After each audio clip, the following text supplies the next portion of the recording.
Live Tuesday, August 1st from the BMW of Atlantic City Studios. This is Fantasy Dominance Now. Come dominate fantasy sports with us. And bringing you all the tools to dominate is Soap Stash, the new soap standard. Like them on Facebook, Soap Stash LLC. Find them online, soapstash.com. And for ordering information, call 844-890-3197.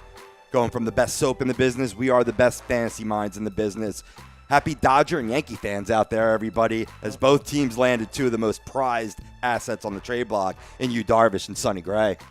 Told you Dodgers would. Yeah, you called it with Darvish. You absolutely did. I thought Sonny Gray would be shifting zip codes out there in California, but he's time zones now in New York. Yeah, he is. I'd be curious to go back to that show, though, because I'm pretty sure one of us also mentioned the New York Yankees in that Sonny Gray talk. I know you were thinking Rockies, and that was a logical conclusion, too. Really? But, I mean, Yankees had to have been up in the conversation. You can go back, check us out. But thank you ever so much for joining us today. Let me introduce the panel here. We have Phillies matinee specialist, Brian Daly. What's up? 2-0. IDP lover, Doug Pitchford over here. Yo, man, defensive players are where it's at. Hey, anybody out there got a defense-only fantasy league? Hit me up at StatMagnet85 on Twitter. Absolutely. We learned that last show from you, the IDP lover. And in case you haven't tuned in the last show, we did go through our IDP rankings, so stay tuned for that. I'm your DFS guru, Rob Povia. Matt Sudi is bringing you all the fantasy dominance from the producer's chair. What's going on, gentlemen? It's another day in paradise, my friend. Another day in paradise. You're close to a vacay yourself. Yes, I am. Yeah, Mike Concloff on vacation down in the FLA, chilling out, Cape Canaveral. We hear his latest reports. It's the latest report. That's the last I heard. Get off the grid, my man. That's all good. Hey, if you want to be on the grid and dominate in all things fantasy sports, like us on Facebook, follow us on Twitter and Instagram, and subscribe to our YouTube channel. You search a2dradio.com. If you got fantasy questions, tweet at us with the hashtag AskFDN. I'm at RobbieBLTZ. Doug, you already said where you're at, but let's say it again. StatMagnet85. Where's my IDP leagues at? Hit me up. Brian, you are at Brian_A2D Radio. No matter what the handle, hashtag AskFDN. We'll get to your questions live on the show or after the fact to help you dominate in all things fantasy sports. Truth. Give a little rundown. We got a great show in store for you all. Baltimore Ravens are still mulling over whether to sign Colin Kaepernick. Goddamn shame. That's all I got to say on that. Yeah, that's why I brought it to the show. I know you got a lot of strong opinions on this, so we'll debate whether they should or should not. What's the best season of them all? No, not wedding season. It's fantasy football draft season, everybody. Woo! And it's underway. Like I said, we gave our IDP League rankings last week, so go check that out if you haven't already. This week, we shift to the offense. We have our standard league non-PPR rankings for quarterback, running back, wide receiver, tight end, and how to target each position in your drafts. Listen to us and don't make that crucial mistake come draft day. But first, we asked you on Facebook and Twitter, which position is the most vital to have an elite player in your standard non-PPR leagues? Quarterback, running back, wide receiver, tight end. You can vote now. You can comment on Facebook. We'll get to your comments live on the show. But, boys, I figured let's debate this first. Let's see what's the most elite, and then we can jump right into the rankings of that position. So what say you? You Darvish, no. That's the most important position. You Darvish starting for the Dodgers, most important. Honestly, people are gonna laugh at me. People are gonna not take me seriously here. But I mean, if we're talking about just drafting, early. If we're talking about early in their draft and whatnot, obviously it's running back. Running back's the most important position to have an elite superstar in. But if we're talking about, like, overall just the most important position on a team, for me, man, it's always the kicker. The kicker. On Nice. your fantasy team, it's always your kicker. Because let's be real. You get a marginal kicker on your fantasy team. Guess what? That marginal kicker is usually the difference between a couple of wins here and there. Because you can always find players to fill spots in a given week to put up points. Kickers are tough to come by, man. Good kickers that give you, double digits week in, week out. There are two of them maybe. How many times have you come down to decimal points in terms of who wins and loses? So every position's important. Kicker getting that extra point, sorry to be redundant, or that extra field goal could make the difference between the W and the L. So I hear you. I don't know if I need an elite guy there, but I need a strong kicker. That's for sure. I want my elite kicker, man. You want him? I want him. There's only like 3 of them in the league. I want 1 of 3. As long as I got 1 of 3, I know I'm good because I know I can fill everything else. Well, we could definitely. I mean, next. Well, actually, it won't be next week when we come to you live. 2 weeks, August 15th. We'll get into PPR rankings, and since we don't necessarily have to talk about quarterbacks in that scenario, we'll go through kickers as well as DSTs. So definitely keep your eyes and ears out for that one. But in terms of who we're covering on the show, what position do you want to roll with? What's the most vital? You said running back? Yeah, it's the running back. When you're drafting early, I mean, obviously, it's a running back. You have to get one of the elite guys. That way, it takes a lot of pressure off the second running back you get and the backups and what have you when you have one of those top tier. Like, all right, this guy's going to give me 25 every week. Plus, in this new NFL, a lot of timeshare situations, the league-wide is moving away from that one lone guy that's out there from first to third down, even fourth down when the team goes for it. So that puts a cap on who is elite, who owns the lion's share of their carries. So now you have less to choose from early. It's wise to go for them early in drafts. Absolutely, especially in standard leagues, you know what I mean, because you don't get those extra points for the catches out of the backfield, which is what separates those second tier, running backs, those timeshare running backs, it's what gives one the edge over the other in terms of fantasy. Gotcha. No, understood. Brian, what say you, man? Well, with all that being said about the running back situation, this is kind of why I'm going with the quarterback in standard leagues. You don't have to worry about those, is he going to be getting time? Is he getting time? How many touches is he going to get? You go out there, you get a Tom Brady, you're going to get an Aaron Rodgers, Drew Brees. You're guaranteed 40 points just about every single game. Right. So, it's a situation where you don't have to worry about, is he going to get 25 touches this week? Is the second-tier guy going to get – nope. Just put Brady in, put Brees in. You'll never have to worry about a thing.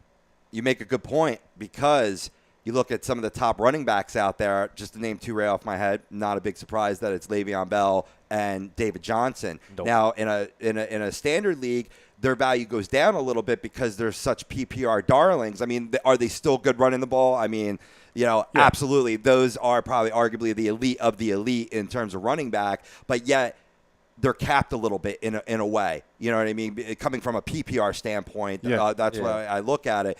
Quarterbacks, nothing at all. The only thing that could affect, you got to pay attention to your league scoring. Do they get 6 points for a touchdown? Do they get 4 points for a touchdown? That could drastically change this conversation. Right, and that's something I didn't really think about until now is depending on a point system, and it could ultimately affect your wide receiver, your running back, your tight end.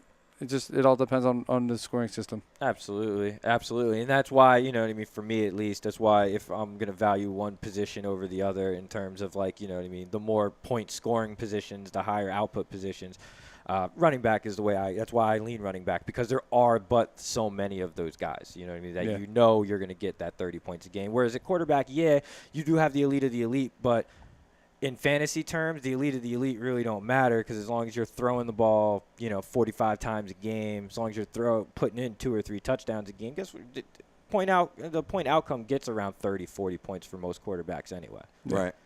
So that kind of stretches the line of how many quarterbacks you can draft that are going to get you that 30 to 40 point range week in and week out. Yeah, that's a great point. I mean, originally when we were planning out the show yesterday, I had quarterback in mind to answer this question. No doubt about it, specifically for leagues where you get 6 points for the touchdown, right? To me, that's always been a difference between a championship and a third-place finish is the strength or weakness of my starting quarterback. But you raise a great argument, Doug, and I really feel like I'm changing my ways. I did choose Tom Brady and Gronk for our thumbnail celebrating their Super Bowl up in Fenway Park, highlighting TB12, figuring we'd be talking about him next. But I think you sold me. I think running back, because of the scarcity of the lion's share type running back, that's the most vital to me. So you won me over. Good job. Nice. See, this is what I do. Well, to be fair, I have won and lost. Well, I shouldn't say I've won, but I have lost leagues because of a subpar quarterback. Right. So. Okay. And that's not to say that you don't want to get an elite guy in all these positions. I mean, wide receiver is very deep. You can find a lot of guys that are going to put comparable points, and if you're not getting a point for those catches, really it's all about red zone targets at that point in my eyes. Right.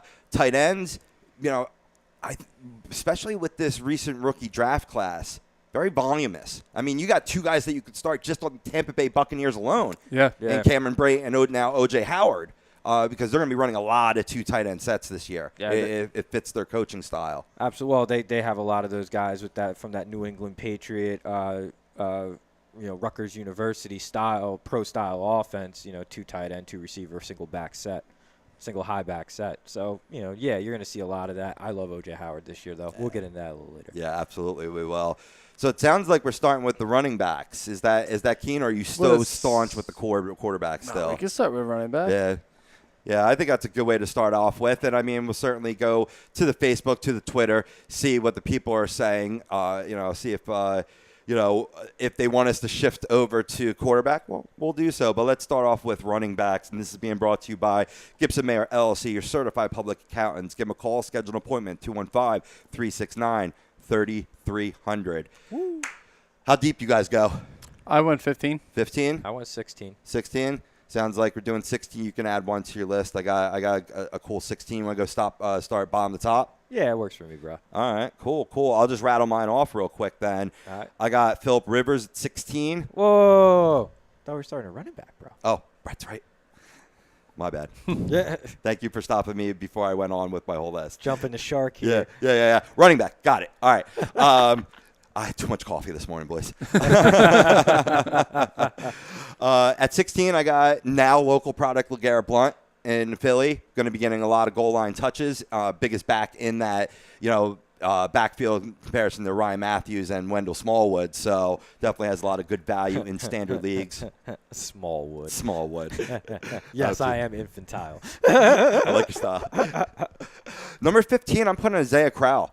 I think he's going to have a dynamite year this year. The system that they tried to start off last year but just didn't have the proper blocking is really going to be employed this year. Power running game. Crowell is your man. Fuck Duke Johnson. I'm not ever owning him again. In PPR leagues, he has value, maybe a slight value in standard, but Crowell is the guy to own in Cleveland. 14, I got your boy Carlos Hyde.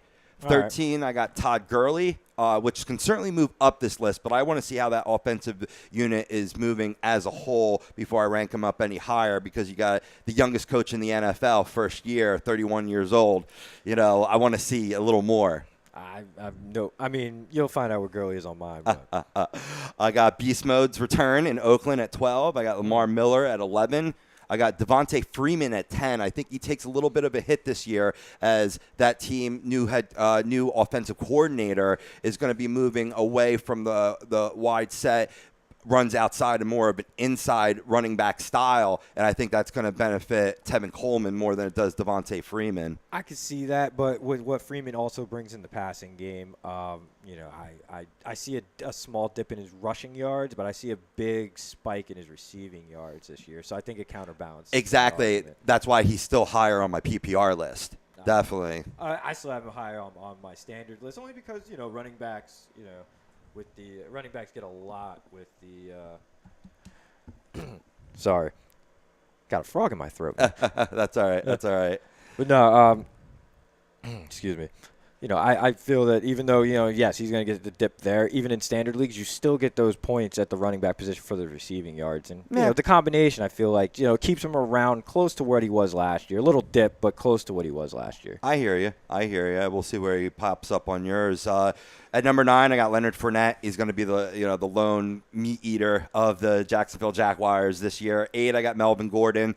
7, I got Jordan Howard. 6, I got Jay Ajayi. I say builds on the success he had last year and only takes it to the nth degree. 5, I got Ezekiel Elliott. Now, this, of course, could change depending on if the league does announce a suspension coming his way. But for now, with no suspension announced, I have him at 5. At 4, I have former Dallas Cowboys running back DeMarco Murray. 3, I got LaShawn McCoy. I think he's going to have a fabulous year this year. Number 2, I have Le'Veon Bell. And number 1, I got David Johnson. Not bad.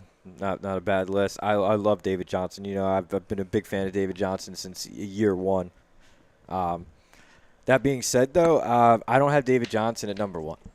I love David Johnson. Really do. That's my guy. But don't have him number 1. He can't be. He's not as good as my number 1. Oh, I feel you. But, yeah, let me rattle mine off real quick. 16, I got Todd Gurley. 15, I got my boy Carlos Hyde from my Niners. I think that if he stays healthy, he could definitely jump a lot higher on this list.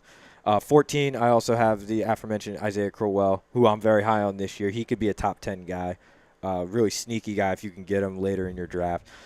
13, I have Marshawn Lynch. I'm just not sold on him yet. I don't think he's going to be that every down bruiser that he was. I mean, he does have a year off, so you figure the body's healthier, but I got to see it in action first before I can buy in. Yeah, I hear you too. Like, how much ring rust does he have? Yeah, exactly. At 12, I have your boy Fournette. I'm not as high as a lot of people are on Fournette. I'm just not sure what that Jacksonville offense is going to bring to the table. I'm so confused with what they are at this point.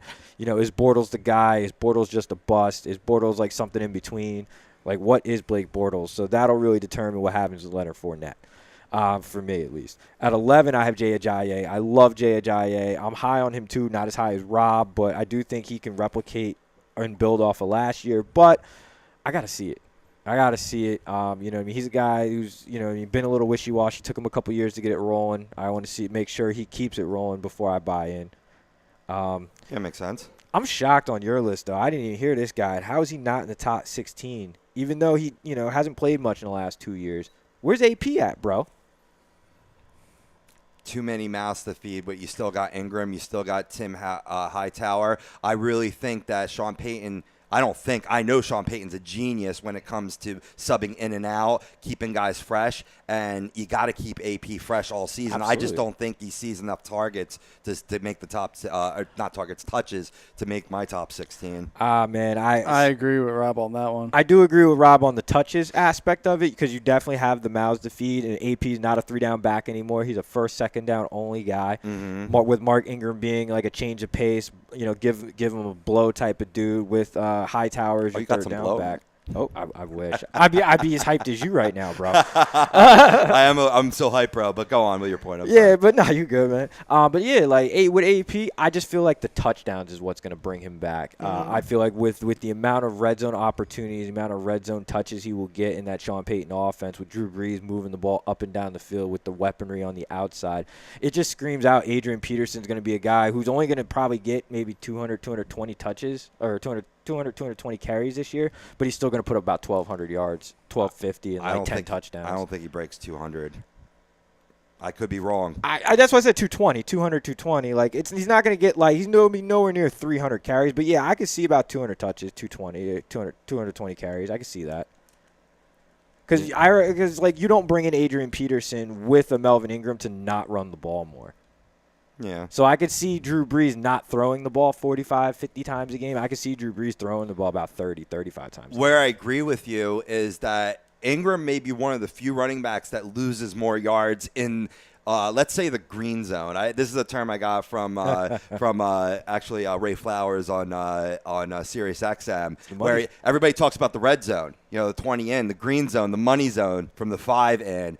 He actually gets dropped back a lot. I think that's where you see AP getting a lot of touchdowns this year. Yeah, and that's why I have him at 10, just mainly for the touchdown aspect. That being said, though, it kind of contradicts itself because since he's more fragile, you know, he's going to be taking a pounding on the goal line, so then durability comes into question. Agreed. I definitely agree with that, but he's also not getting the 30 carries a game. He's not getting 35, 40 touches a game. Mm-hmm. So in that regard, I think that helps with the durability, being able to take that extra punishment inside the 5 because he's not touching the ball 35 times a game. Right. Absolutely. Anyway, proceed. Yeah, so that's at 10. At 9, I have Lamar Miller. I do think he has a solid year, but I'm not, I'm not uber sold on what's going on there just yet. At 8, I have Devontae Freeman. I do, like I said, I think that, he falls off a little bit from last year, but not that far. At 7, I got McCoy. I think that my top 6 are going to be the real guys that you want this year, with McCoy being like a right there borderline 7. I do like McCoy this year, but I do think age is starting to catch up with him a little bit, so I do see him missing some games. Right. My top 6, I got Jordan Howard. Absolutely love Jordan Howard. Combo running back. He's their traditional 3-down guy. Even though DeMarco Murray's going to lose more touches this year, I still have DeMarco at 5 because, again, I still think he gets a bulk of the work, in terms of rushing the football. And more importantly, he's going to get a bulk of the touchdown work in the money zone, right, in the green zone. Mm-mm. At 4, I got Melvin Gordon because it's not a fluke. Dude's legit. Yeah, dude. Dude's legit. He's got to be there. At 3, I have your boy Zeke. Suspension withstanding, I still have him. He's still a top 3 guy. I'm still taking him in the top 5, suspended or not, in my draft if I had a top 5 pick. And where we were talking about before the show, if you have an IR spot that will include a suspended player, some leagues do, some leagues don't. That makes it even more advantageous. Did the 4-game suspension hurt Le'Veon Bell's ADP last year? Nope. That's what I'm saying. You know what I mean? It's just kind of like some guys are just guys. What might hurt Zeke's production this year will be the Cowboys losing 2 of that Great Wall of Dallas in retiring Doug Free and other names slipping my mind right now. But left in free agency. Yeah, I know what you're talking about. Exactly. So, it's going to be it's still a strong offensive line. They also have a guy who they took in the in the supplemental draft. That was a potential first-round pick. Lyle Collins. Yeah, Lyle Collins. Mm-hmm. So, don't get it twisted. Like, that line's hurting at all. Like, they got a guy that sat for 2 years. Right. That was a first-round pick, basically. Right. Absolutely. First-round talent. There we go. Obviously, 2, your boy David Johnson, my boy David Johnson. I love David Johnson. David Johnson's a certified G and a bona fide stud. And you can't teach that. No, you can't. And then number 1 is the man, the myth, the legend, Le'Veon Bell. Like, I'm sorry. Le'Veon Bell is just on another level right now. This dude's unreal. Anytime he touches the football, like he can take it to the house. Right. I get it. Well, you see, the way you set that up, I was expecting a guy that nobody's talking about at 1. That's what I was waiting for. But you just had flip-flopped. You have Le'Veon 1. I mean, these are 1 and 1A, really, this year. Yeah, I agree with you. Absolutely. If I had personal choice, I'm taking Bell. Right. Because I think he just brings a little bit more in the passing game table. Though I love David Johnson just because he is this generation's Adrian Peterson. He just run people over. And dodged a really big bullet in his last season, going for the elusive 1,000 receiving, 1,000 rushing. The injury the hit looked nasty. I'm like, this dude could be out all next year. Luckily, dodged a huge bullet and no concerns coming into the season. Hey man, that's what yoga's for, bro. He said it too. That's what yoga's for. Get that flexibility up. Absolutely, keep them ligaments strong. Yeah, man. Absolutely, Brian. Lay your list on us. All right, at number 16, I got Doug's pick, Todd Gurley. I want to see what he does under the new head coach they have over there in L.A. Oh, I almost said St. Louis. McAvoy or whatever is Mafoy. Yeah. 15, I have Jeremy Hill from the Bengals. 14, I have Isaiah Crowell. I want to see a little bit more out of him before he moves up my list, although I think he could easily be a 1,300-yard rusher in Cleveland. 13, I have Carlos Hyde. 12, I have Lamar Miller. And I might be a little low compared to you guys, but I want to see what he does while he has a threat of somebody taking his job right behind him in Devonta Freeman. Because I think Devonta Freeman is just a pure powerhouse, and he could easily take Miller's job. 11, I have Frank Gore. Foreman, you mean, right? Yeah, Devonta Foreman. Yeah, Foreman. 11, I have Frank Gore. To me, he's like an ageless wonder. He just keeps going and going and going at his age. I figure any year it's going to be the drop in production. That's why I didn't have my top 16, but he continues to baffle the experts. So. Can I honestly say something? I thought Frank Gore retired. and that's my dude. I'm a diehard Niners fan. I've been a Niners fan my entire life. I honestly thought he retired. I honestly thought he just stepped away. You know what I mean? He's just waiting for like the season to almost start, where he can sign that one day and just go out into the sunset as a Niner. Right. I really thought that's what happened to Frank Gore. I didn't know he still was under contract and actually showed up to camp. Yeah, no, he had a quietly solid season last year, over 1,000 yards rushing, 4 touchdowns receiving, and 4 touchdowns rushing. Quietly good season for Frank Gore. He's still producing, so, I mean, why not still play? Yeah, well, yeah. I mean, listen, 8 touchdowns, yo. 8 touchdowns, still 8 touchdowns. He had, probably 1,300 scrimmage yards. I'll take that. Right. 10, I have Jay Ajayi. I see that him moving up the list. Like, from my top 10 up, I see these guys just kind of changing places. I have Jay Ajayi at number 10, Jordan Howard at number 9. Melvin Gordon, I have at number 8, and the only reason why he is so low is because he got hurt last year. I want to see how he rebounds off of that injury, see if he can match or even improve on that production he started last year. Number 7, I have Devonta Freeman. Number 6, I have LeGarrette Blount. Number 5, I have Le'Veon Bell. Number 4, DeMarco Murray. Number 3, I have LaShawn McCoy. Number 2, I have Ezekiel Elliott. And number 1, I have David Johnson. You have Zeke up at 2 ahead of Bell. I like your style.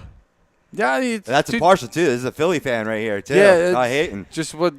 I just like what Zeke brings to the table. He's a pure power back. I don't think the offensive line of the Cowboys is going to be much of an issue for Elliott this year. I think he's just going to power through like he did last year. Man, you got to keep throwing Rob Bones, man. He's just like fluffing the balls right now.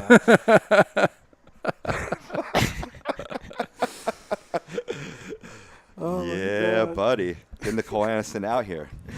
Oh my god. Oh shit. That's but funny nah, as hell.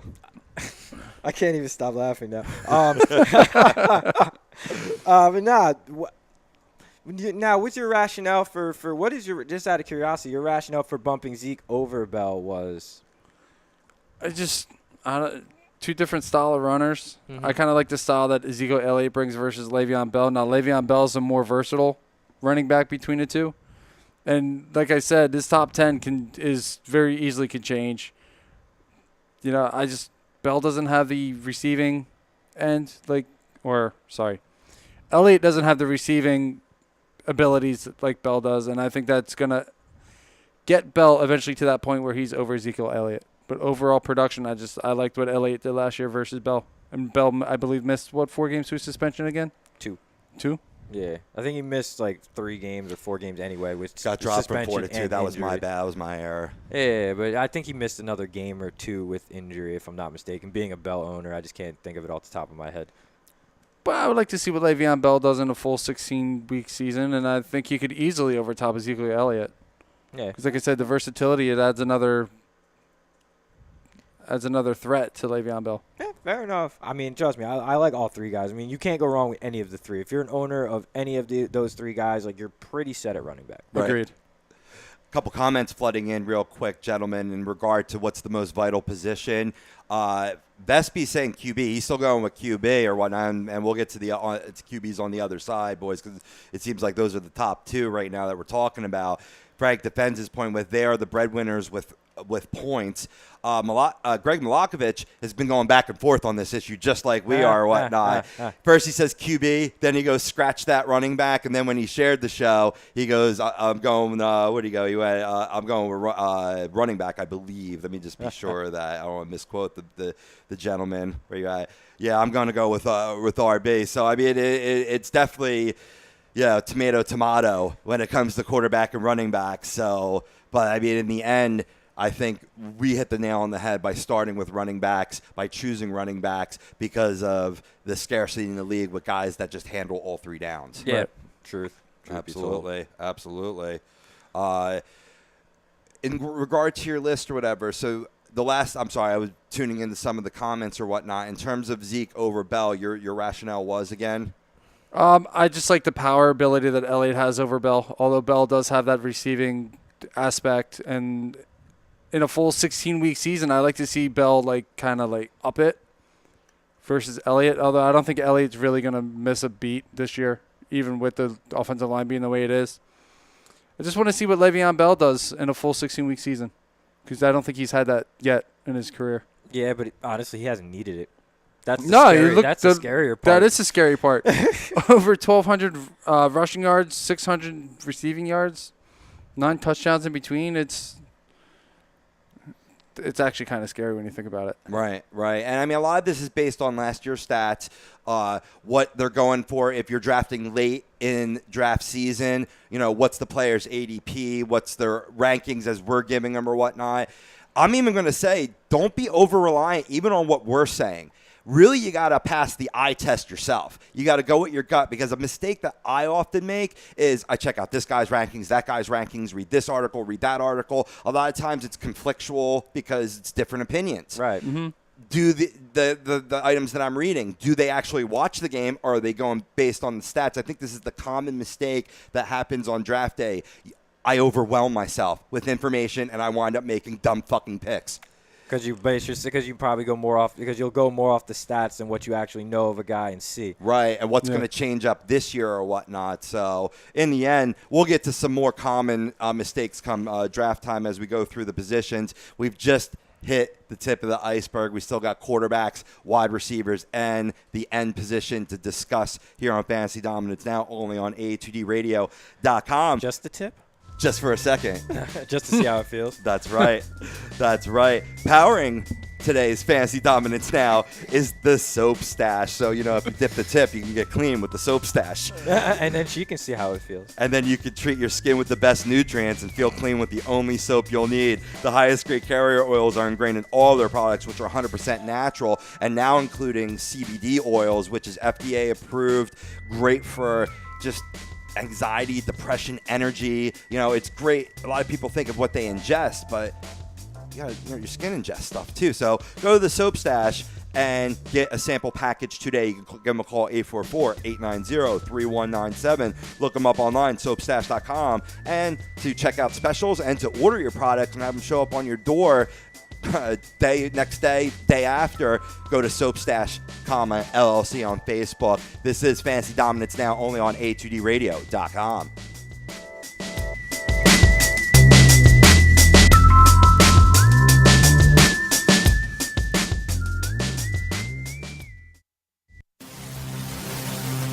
Welcome in to the worldwide leader of what? Real talk, A2DRadio.com.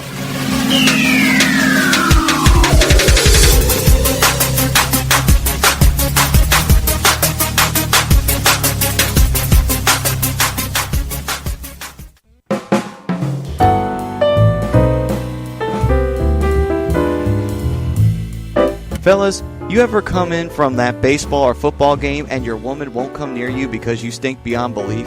Then you need Soap Stash. You should never settle for a generic hygiene product that only covers up the stench. Treat your skin with the best nutrients. Feel clean with the only soap you'll need. The highest grade carrier oils are ingrained in all of their products, which are 100% natural and terrific for your skin.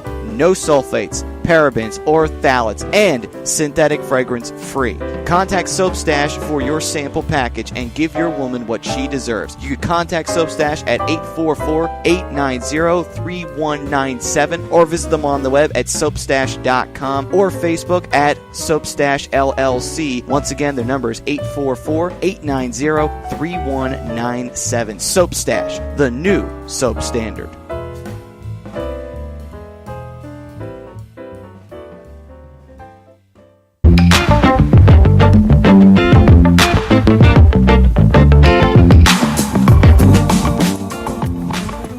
A2DRadio.com is sponsored by the Sports Outlet for all your sporting needs. Located 703 Black Horse Pike in Glendora, New Jersey. Give them a call at 856-939-2030 or email them at sportsoutletnj@comcast.net or visit them on the web at www.sportsoutletinc.com for all your sporting needs. The Sports Outlet.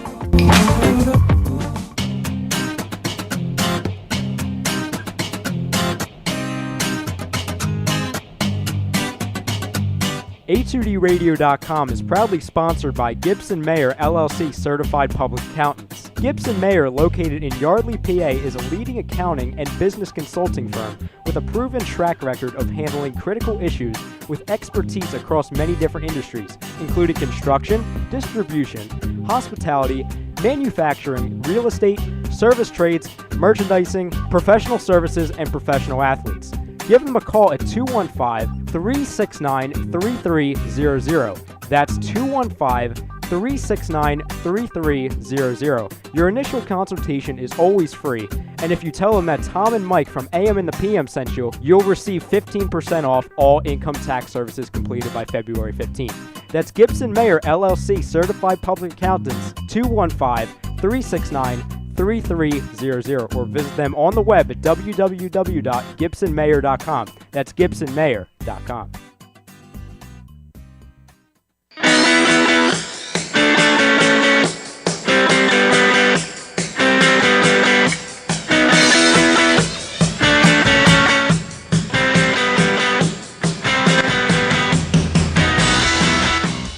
Hey, do you need to get your skills and shape, then contact the Scanzano Sports Center, located at 5 Carnegie Plaza in Cherry Hill, New Jersey. You can give them a call at 856-889-3434 or visit them on the web at www.scanzanosports.com. John Scanzano offers individual, semi-private, and team training lessons in hitting, pitching, catching, outfield, along with turf rentals. The Scanzano Sports Center is equipped with a 31,000 square foot indoor facility, 4 batting cages, and a 4,000 square foot strengthening and conditioning room. So what are you waiting for? Contact the Scanzano Sports Center today.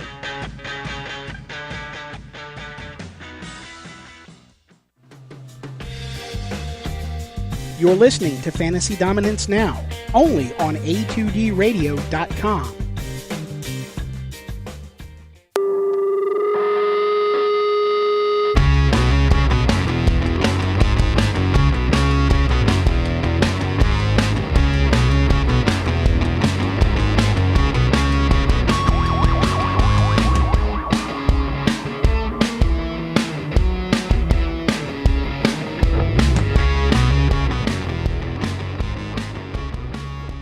And welcome back to today's Fantasy Dominance, now only on A2DRadio.com, sponsored by the Scanzano Sports Center, located at 5 Carnegie Plaza, Cherry Hill, New Jersey. Give them a call, 856-889-3434. Look them up online, scanzanosports.com. Come get your game in shape. Woo. Woo. Woo. Woo. Woo. Go to the YouTube universe. We have a question coming in from one and only Mr. Frank Vespi. He goes, sorry to bother you at work. I'm in $125 Dynasty IDP League with a salary cap and depth chart. Oh, I love it. Yes. Oh, I love it. I know it's right up your alley. Maybe you could hit up this answer to this question. I have DeMarco Murray, Kyle Jursic, and Wow. I don't even know how to say that. Fitzgerald Toussaint. Do you see this work? Do you see this working out? I guess he's Yeah, I think that's what he meant. Yeah. Gotta love the lack of characters. Why don't you should have just said Ravens fullback, because that's what he is. He's the Baltimore Ravens fullback. Right. But no, I mean, I love DeMarco Murray. I think you're all right there. I think you're a little hurt at your other two running back positions. I could see Ravens fullback, getting some goal line touches here and there. I could see him pulling off a couple of fullback, those little fullback dumpers for a couple touchdowns here and there. He's good for 4 to 6 touchdowns, but I mean, if he's your number 2 and then Fitzgerald Toussaint is your number 3, yeah, I'd definitely be scouring the waiver wire for somebody's backup or something, because you're hurting a little bit, my friend. Yeah, a little thin. I mean, a lot of people are down on DeMarco Murray. They see the uprising of Derrick Henry. I still say that DeMarco I had him ranked high for a reason. That he still sees the lion's share there as Derrick Henry moves along. I think DeMarco Murray is just going to thrive in an offense that overall is going to be much improved this season. In terms of a sleeper that he could target, maybe that could be a good way to talk about guys that we're not talking about in our top 16. Who's a guy that maybe he could try to look for? Jamal Williams. Love that kid, man. Really do. Like him, if you can get Ty Montgomery too, get both of those players, that would be a phenomenal start. Also, Brian, you had a guy we were talking about earlier before we went on air. We were talking about a guy. We were talking about another running back. Would it be this guy? I don't know if we were talking about Kareem Hunt, but he could be a really good one. Somebody you drafted and we were discussing. Danny Woodhead? Yeah. Danny Woodhead would be a good one too. I believe he's in Baltimore now. Yep. With Kyle. Yeah. I mean, nice handcuff there for him. Absolute. That could work out for you. There was another guy that you drafted also, younger. Marshawn Lynch, I have. LaShawn McCoy. Jamal Williams was the one we talked about. Right. I thought you drafted a second young running back. Oh, no, it was a tight end. Never mind. I'm sorry. Gotcha. All good. I was jumping the shark there. All right, boys, let's get to the quarterbacks. Now I can start with Phillip Rivers at 16. Eli Manning comes in at 15. I got my boy Dak at 14. I think he still has some maturation left to go. They're definitely going to be opening the playbook a lot more downfield passes, I think, this year. Higher. Yeah, well, I hope you're right. It will be my one keeper in my long-standing fantasy football league. But just because I get to keep him in the 12th round. So I think that's a no-brainer there. But I do think there will be some regression because, let's face facts, he wasn't supposed to be the starter at this point. He wasn't supposed to be the starter last year, maybe working his way to being the starter this year. They basically really reduced the playbook. I think he has the intelligence. I think he has the athletic ability. But until you prove it to me on the field, that's why I got him at 14. At 13, I got Matt Stafford. 12, I got Kirk Cousins. Sorry. That's all right. At 11, I got Marcus Mariota. At 10 is where I have Russell Wilson. I have him a little bit lower than a lot of experts just because that Seattle Seahawks playbook is one of the basic playbooks. Now, he makes it work with his running ability and throwing on the run, but I think a lot of people overvalue Russell Wilson, so that's why I have him at 10 to be wary of that. At 9, I have Jameis Winston. At 8, I got Derek Carr. At 7, I got Cam Newton. I still think that he doesn't quite get to the level that he had 2 years ago because this offense and what's his name? Shula's son. Is it David? David Shula? Probably. Yeah, he's the offensive coordinator there, and he does not know how to utilize Cam Newton, and that's going to continue to hurt his value. At 6, I got Ben Roethlisberger, who maybe I have a little higher than other people, but just the weapons on that team. Todd Haley is a genius when it comes to offensive coordinator, no matter what you think of him, because most of the players hate his guts. Oh, he's a douche. Yeah, but it really fits the skill set of that team very, very well. At 5, I got Matt Ryan. I think he's really determined to knock that chip on his shoulder from being 25 points up in the Super Bowl. We got Drew Brees. I got Drew Brees at 4. I have Andrew Luck at 3. Yep. At 2, I have our thumbnail, Tom Brady. And at number 1, Aaron Rodgers. It's just the perfect offense for him. They have such a eclectic receiving core. Plus, you got Ty Montgomery to throw out of the backfield, and you drafted Jamal Williams. Expect good things for the Packers offense. I definitely could see that. I don't know, man. I got some I don't know, man. I got some discrepancies in your list. I mean, you'll hear my list right now. I'm just gonna rattle it off, and then we can digress. Dissect it. Oh yeah. All right. Well, first off, at 16. And I ain't hear my man's name out your mouth. Philly fans, stand up. Carson Wentz at 16.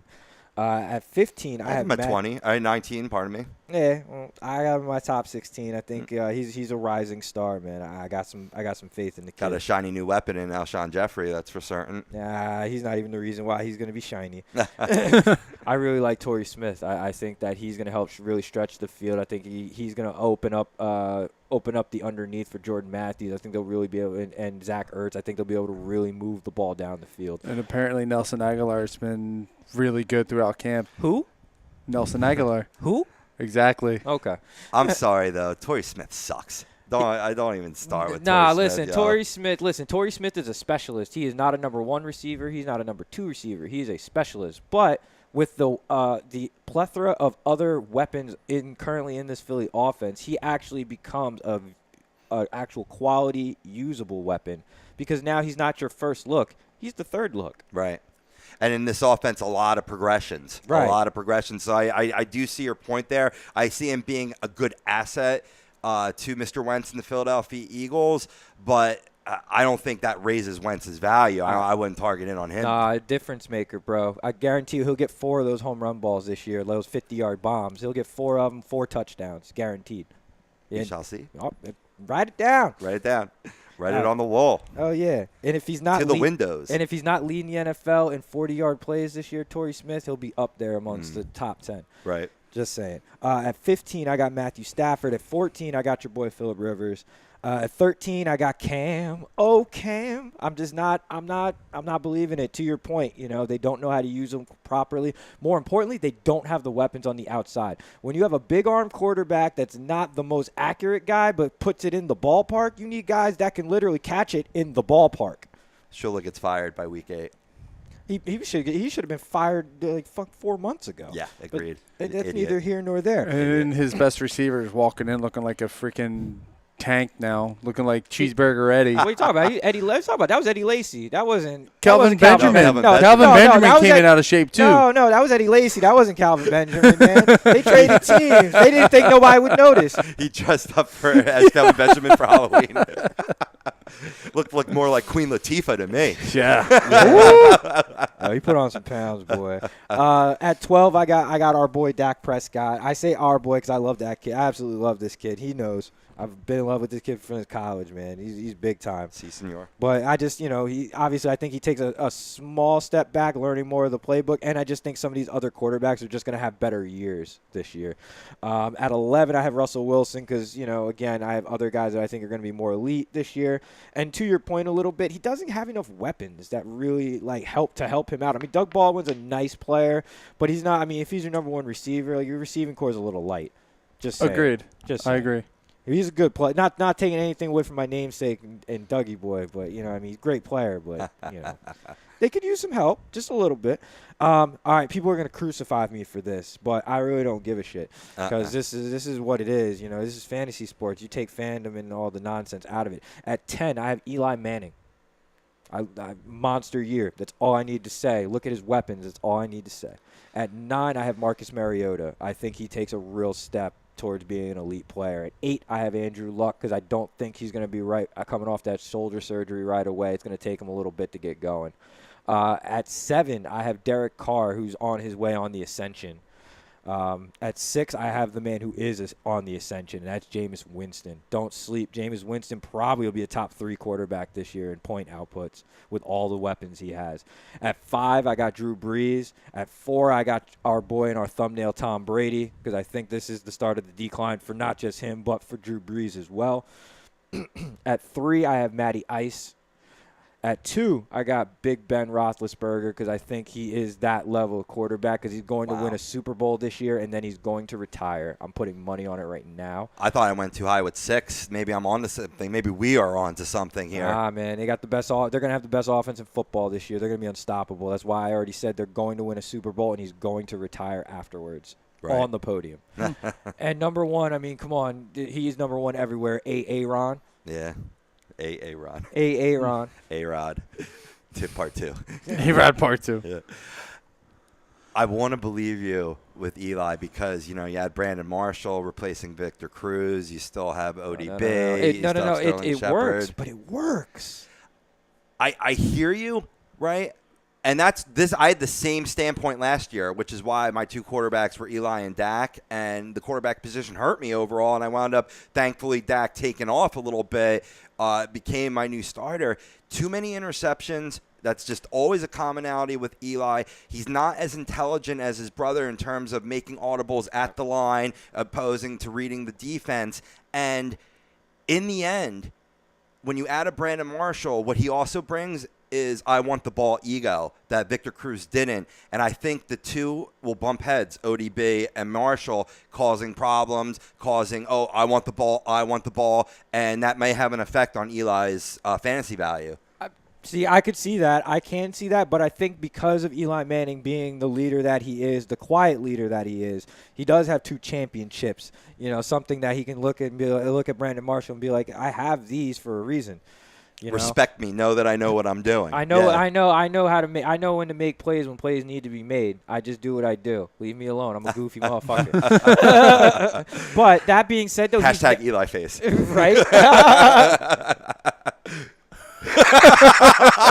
That's perfect. But anyway, back off the Eli face. But no, I think that he's a top 10 guy for this reason alone. He's never had a guy like Brandon Marshall. He's never had a guy who's a big body guy, go over the middle. He's go over the middle. Even when the ball's thrown in between 3 guys, he can bring it in and he'll take the wallop and he'll hold on to the ball. He's never had that guy. You always had Victor Cruz, flashy guy on the outside, you know what I mean? But when the ball's in traffic, guess what? He's got alligator arms. OBJ, guess what? Same thing. When the ball's in traffic, guess what? He's got alligator arms. Yeah, true. You know what I mean? So, a lot of these interceptions aren't necessarily just on Eli Manning. They're on guys who don't want to get hit. Mario Manningham. I can go on and on and on in this list. You know what I mean? If you notice earlier in his career, his interception numbers were a lot lower than they've been over the last 5-6 years, alternating years, but still over the last 5-6 years. But that's because he had a guy like, excuse me, Amani Toomer. A guy that goes over the middle, a guy that doesn't mind catching a ball in traffic. He'll at least get hands on the football in traffic. He's not just going to alligator arm it and just, let the defender have a free shot at the ball. Brandon Marshall, same thing, same guy, super competitor. I think that for that reason alone, it keeps his interception numbers down to a more reasonable level. I mean, this is still Eli Manning, but, a more reasonable level. But I see the touchdowns just spiking. Huge spike. I see Eli being among the leaders in the league in touchdown passes. It could be. I'm usually 1 year ahead on everything when it comes to fantasy, and I expected 40 touchdowns from Eli last season. You're saying he gets it this season. You think he does 40? Close. I think about 35. Yeah. A good 35, maybe even 40. But I see 4,500 yards though. Like pushing 5,000. Yeah, dude, he's got too many weapons now. Wow, in breezy territory. Well, don't forget, he's also got a young tight end. I forgot his first name. Evan Esham? Yeah. Yeah. I think is it Esham or is it Ingram? I think it's Esham. Is it Esham? I think so. Well, regardless, the tight end they drafted, this kid's got really, really nice hands. Yeah, Evan Ingram. Ingram. Yeah. Okay. This kid, he's basically a receiver at the tight end position. And he runs crisp routes. He's got great hands. And more importantly, he also will take a hit to catch a football. Just saying. I really like what they got cooking right now. If you smell what Eli is cooking. Just go back to Facebook real quick before we get to your list, Brian. Vinny Massington chimes in, and it's supporting a position that we haven't spoken of yet in terms of vital in your standard drafts. Tight end. It's the position where there is the biggest margin from top guy to the next or the top few to the next level. Different for every league with positions, teams, and settings, of course. Gronk, when healthy, gives the biggest gap between him at number 1 and the next guy at number 2. You have people that jump up year to year. Graham was right there but fell off. Jordan Reed, Kelsey, etc. But Gronk, when healthy, is the number 1 guy. Does he make a good point? Do you agree with his point, guys? I agree with his point up until he said Travis Kelsey. Travis Kelsey is still a very well productive tight end for the Kansas City Chiefs. He doesn't get as many touchdowns as he used to, but he's still putting up over 1,000 yards receiving every year. That's going to change this year, especially with my boy Pat Mahomes in there. I don't see Alex Smith lasting the full season. I don't. I think Pat Mahomes is that type of special that you cannot keep him off the field. You don't think even with Pat Mahomes in there, Andy Reid loves his quarterback to tight end.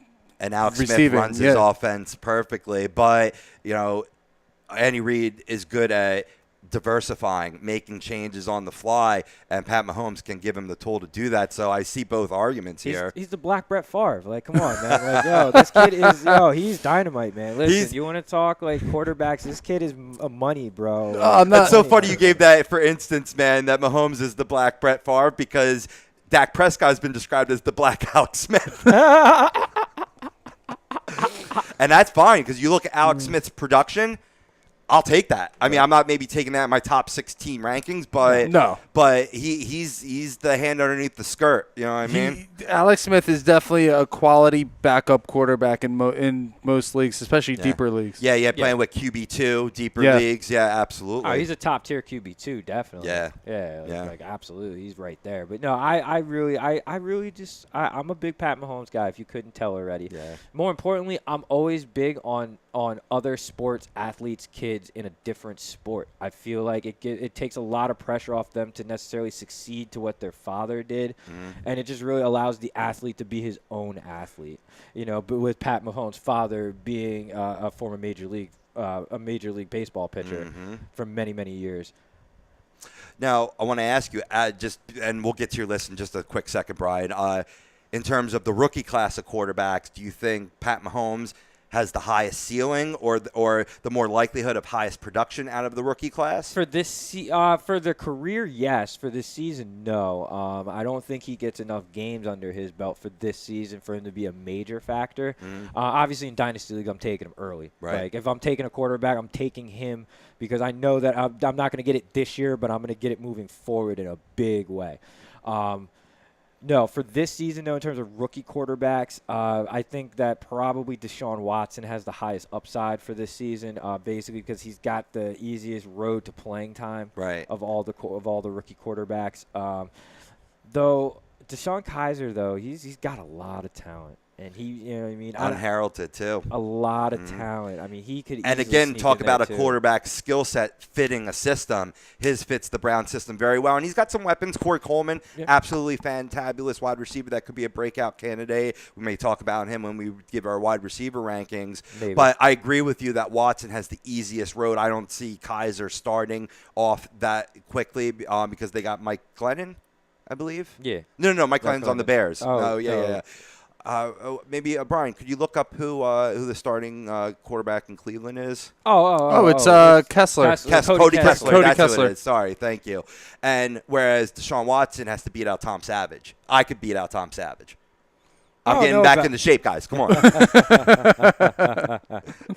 But and think about the weapons that he has.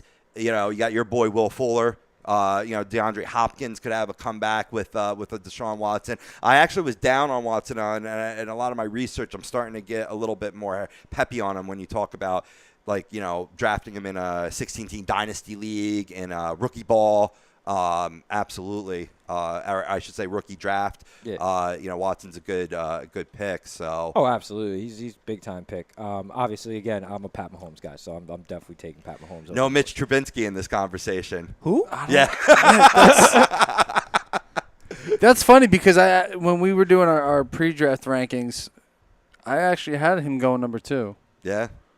I actually had him going to the Niners. Yeah. Yeah, a lot of people did because because the Niners put up a lot of smoke screens there, letting people know they're interested in quarterbacks because they did what they ultimately wanted to do. They wanted to slide back a couple spots somewhere else within that, somewhere else within the top 10 and just really rack up draft picks. And they played that fiddle with the Bears to a T, man. They still they moved down a spot. They picked up like 3 picks and still got the guy they wanted. And it's a shame because, So Trubisky's going to go into a situation with the Bears where he literally has nobody to throw to. Right. No.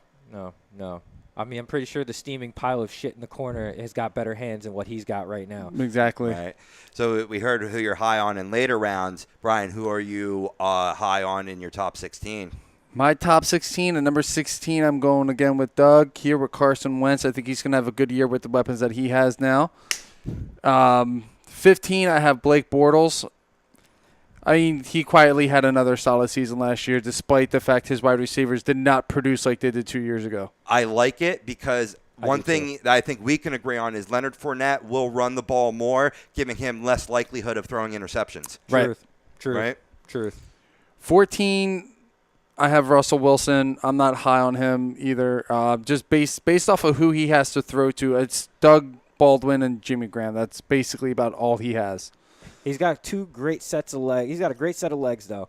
He does. Panio's on that, like, name it. 13, I have Cam Newton. For the reasons that you guys said earlier, Panthers just don't know how to utilize him. 12, I have Dak Prescott. I have him low because I want to see how he rebounds off of his very solid rookie season. 11, 11, I have Jameson Winston. I want to see him continue to build. He keeps rising up and up on my list. 10, I have Marcus Mariota. Same thing. I want to see him keep rising. He's got weapons now. He's got a franchise wide receiver with him. He's got a good number 2 receiver in Eric Decker now. Most improved offense this year. Agreed. Yeah. Oh, yeah. Not that they were bad last year, but. No, not that they were bad last year. But that's why I got him in my top 10 this year. Right. At number 9, I see a little, despite the weapons, I see a little bit of the decline in play in Ben Roethlisberger this year. Call me crazy, but I don't know why. I just have a feeling. You crazy. It's good I might cross-reference. be. It's a good I might be. cross-reference because, hey, he's getting long in the tooth, too. Let's face facts. No, he is. He is. The weapons. Oh, my God. Yeah, I know. No, I mean, the weapons are ridiculous that they have in Pittsburgh, but I don't know. I just see a decline in his play. More injury occurrences, last year a lot. So, these are all factors in fantasy production. Let's face facts. This is true. That's true. Number 8, I have Phillip Rivers. He had a solid season last year. A little high in the interceptions, but he's got some better weapons now. Keenan Allen's healthy. Mike Williams, I think, is expected to miss training camp, so that might hurt a little bit. He's got back issues, man, that they were hiding, Yeah, oh, yeah, of course. He had back issues in college, too. That's why there was always a concern with him. And Right.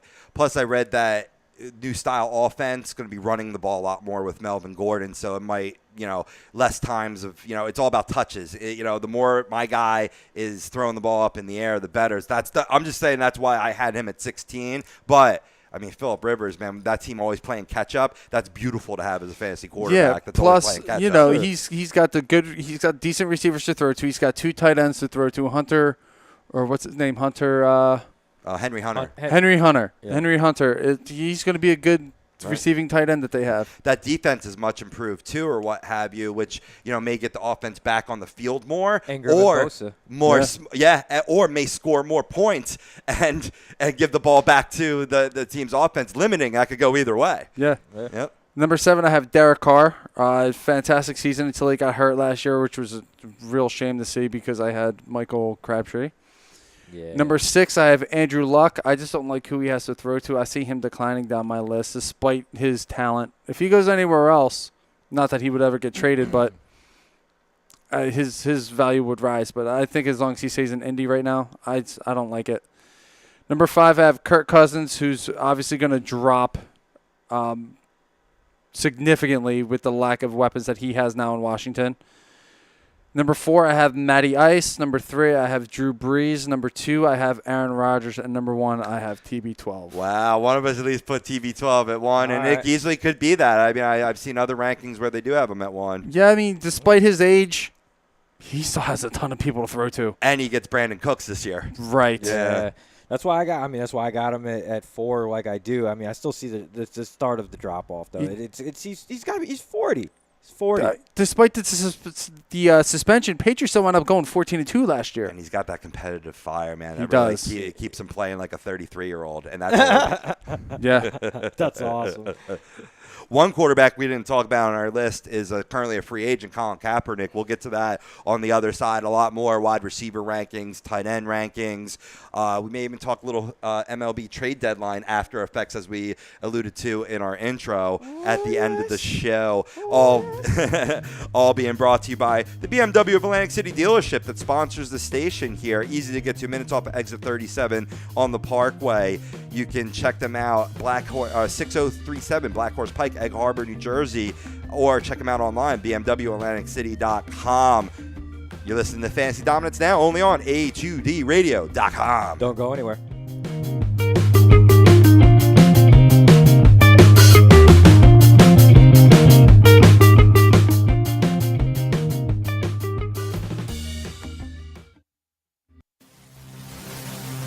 Welcome in to the worldwide leader of what? Real Talk, a2dradio.com.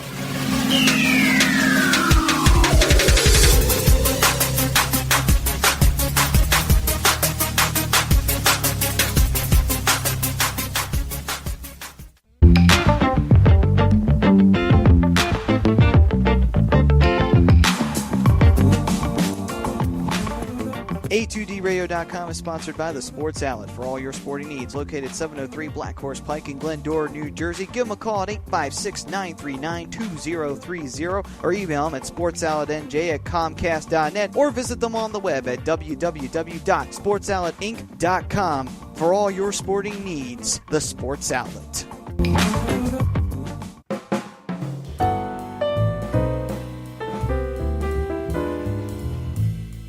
Fellas, you ever come in from that baseball or football game and your woman won't come near you because you stink beyond belief?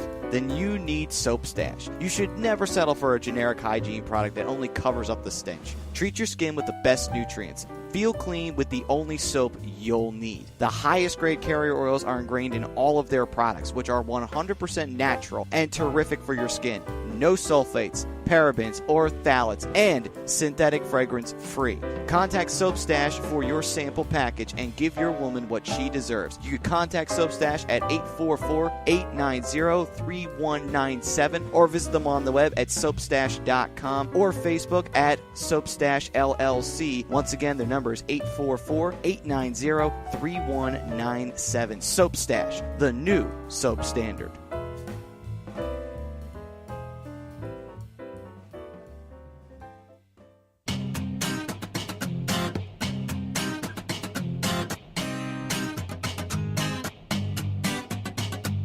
A2DRadio.com is proudly sponsored by Gibson Mayer LLC Certified Public Accountants. Gibson Mayer, located in Yardley, PA, is a leading accounting and business consulting firm with a proven track record of handling critical issues with expertise across many different industries, including construction, distribution, hospitality, manufacturing, real estate, service trades, merchandising, professional services, and professional athletes.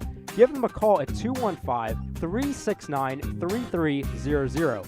That's 215-369-3300. Your initial consultation is always free, and if you tell them that Tom and Mike from AM and the PM sent you, you'll receive 15% off all income tax services completed by February 15th.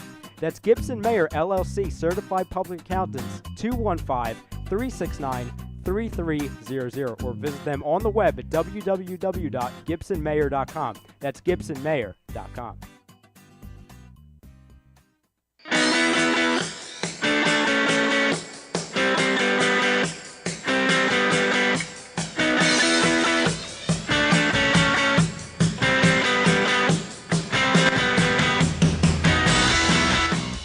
Hey, do you need to get your skills in shape? Then contact the Scanzano Sports Center, located at 5 Carnegie Plaza in Cherry Hill, New Jersey. You can give them a call at 856-889-3434 or visit them on the web at www.scanzanosports.com. John Scanzano offers individual, semi-private, and team training lessons in hitting, pitching, catching, outfield, along with turf rentals. The Scanzano Sports Center is equipped with a 31,000 square foot indoor facility, 4 batting cages, and a 4,000 square foot strengthening and conditioning room. So what are you waiting for? Contact the Scanzano Sports Center today.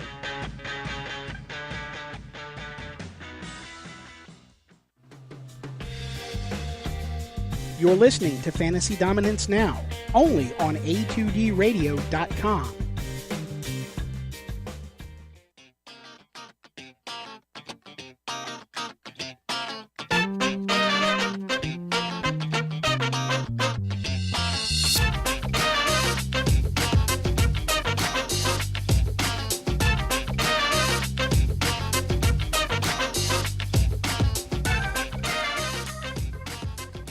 And welcome back to Hour 2 of Fantasy Dominance Now, here only on A2DRadio.com. If you want in on the dominance, like us on Facebook, follow us on Twitter and Instagram, and subscribe to our YouTube channel. You search A2DRadio.com. Who are we? Brian Daly, Doug Pitchford, yours truly, Rob Povia, Matt Tsutsuti on the ones and twos, Mikey Kleinkoff on break. He will be back with us August 15th. We have next week off, August 15th, for the great PPR show. So does that mean next week, guys, we're going to go down to the beach and just get fucked up? That's a good plan. That's where I'll be. Oh, let's do it. Where are you Sea Isle. Let's go. Yeah, that's You're where going I'll be. down I'll to be out in Sea Isle. So we're going down to Sea Isle. We're going to meet him down there. Sounds like a plan. I like this. I like Sounds this. like a plan. I got a nice fresh haircut for it right now, Hey, boys. Maddie, make sure you take off next Tuesday. Don't work. Sea Isle. Sea Isle. We're going. We're going. Well, we're getting. Hey, I haven't had a drink with you yet for your birthday either. I still owe you one. I don't forget shit. I might be black, but I'm a black elephant. Never forget. Hell no. Never forget. Right here. Yeah. So what do you boys think of the fresh haircut? Nice, or is it Nice. time to? Looks good. Is it time to shave? Because I am a bald motherfucker. You know, Listen, is it time to shave it down? I'm getting to that point myself. I gotta come up with that decision. Bro, I'm wearing hats for a reason. It's not because I'm losing it, but it's because it's turning colors.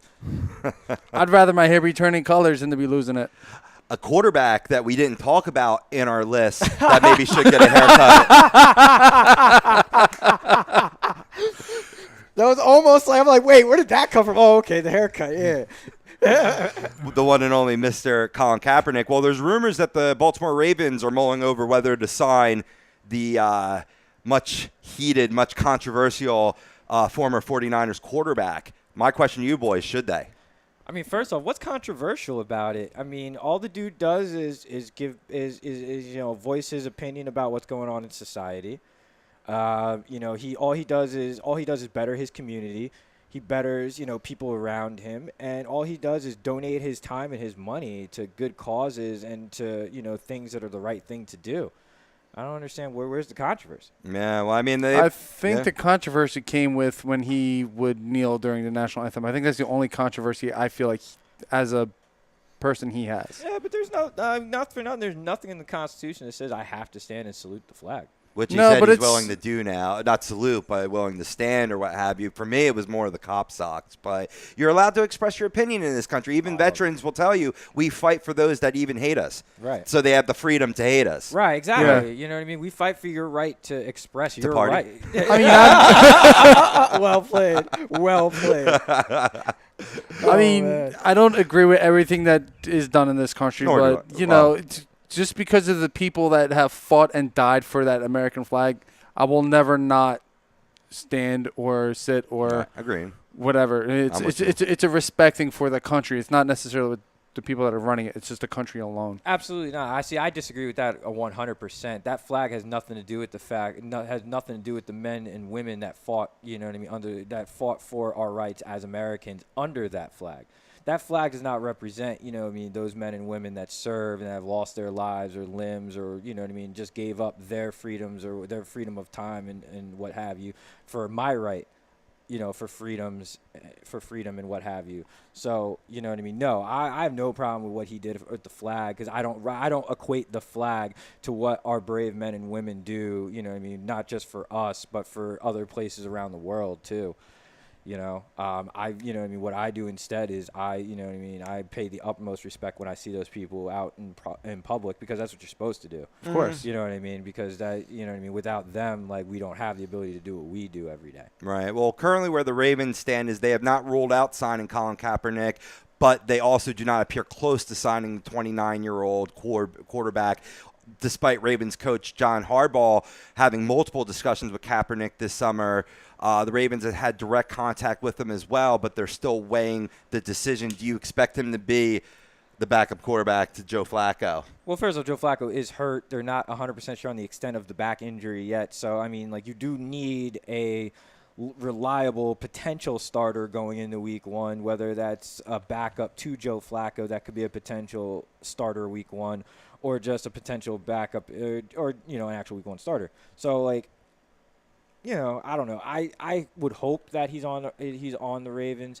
Personally, I think he's better off right now going to the New York Jets, considering that they don't have a quarterback at all on their roster. Better situation for him, yeah. It's a better situation for the Jets too, because instead of the 5 piles of shit that they're throwing against the wall to see what sticks, they actually have a guy that can, you know, at least like get you through the year and make your organization not look like complete buffoons like you already do now. Right. Well, I mean, the Ravens' offense as a whole is going to be hurting because, you know, you have prize rookie running back that was looking to take the reins and Kenneth Dixon possibly being done for the season already. Oh, yeah, he is done for the season. He is done for the season. Yeah. They haven't officially put him on IR yet, but his season is over. Well, he's going to have meniscus surgery. Yep.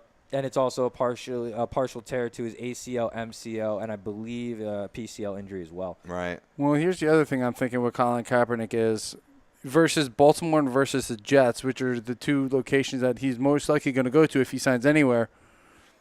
Would he be okay with starting the season with Baltimore and then taking, you know, a seat on the bench behind Joe Flacco, or would he rather go to the Jets and be pretty much the guaranteed starter from the day he signs? Yeah, and he can hit through the season. And he can hit Forte and Bilal Powell in the flats all day or whatnot. Right. You're not going to see, like, that's what he's good at. That's what he was proficient at in the year that you all went to the Super Bowl. You know, I think the bottom line is for Kaepernick is that he's just overrated, in my opinion. Like, he's not as good of a quarterback as what we saw him come in the league as.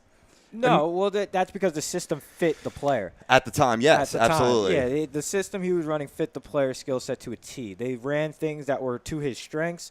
They avoided things that he wasn't very good at. And, you know, you saw a highly productive player because he has a high skill set for what he's proficient in. Right. It's a very high skill set. But Chip Kelly's system, you would say, I mean, he ran it in Nevada. You know what I mean? That would have benefited him as well. A similar. A lot of stuff going on, though, then. Yeah, I was about to say, there was a lot of distractions Yeah. going on, like with him off the field. Self-imposed. Right. But granted, he also only started, what was it, I think 11 games last year? Right. Oh, yeah. It was Yeah, playing Gabbert for a while. Yeah, it was playing Gabbert for the first part of the year. And even then, I mean, you saw a highly productive football player last year. It wasn't like he played like shit in Chip Kelly's system. They were able to move the football, put points on the board when they had guys out there healthy.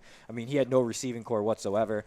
And, you know, his top 2 running backs were both hurt at the point of which when he finally got in there to start.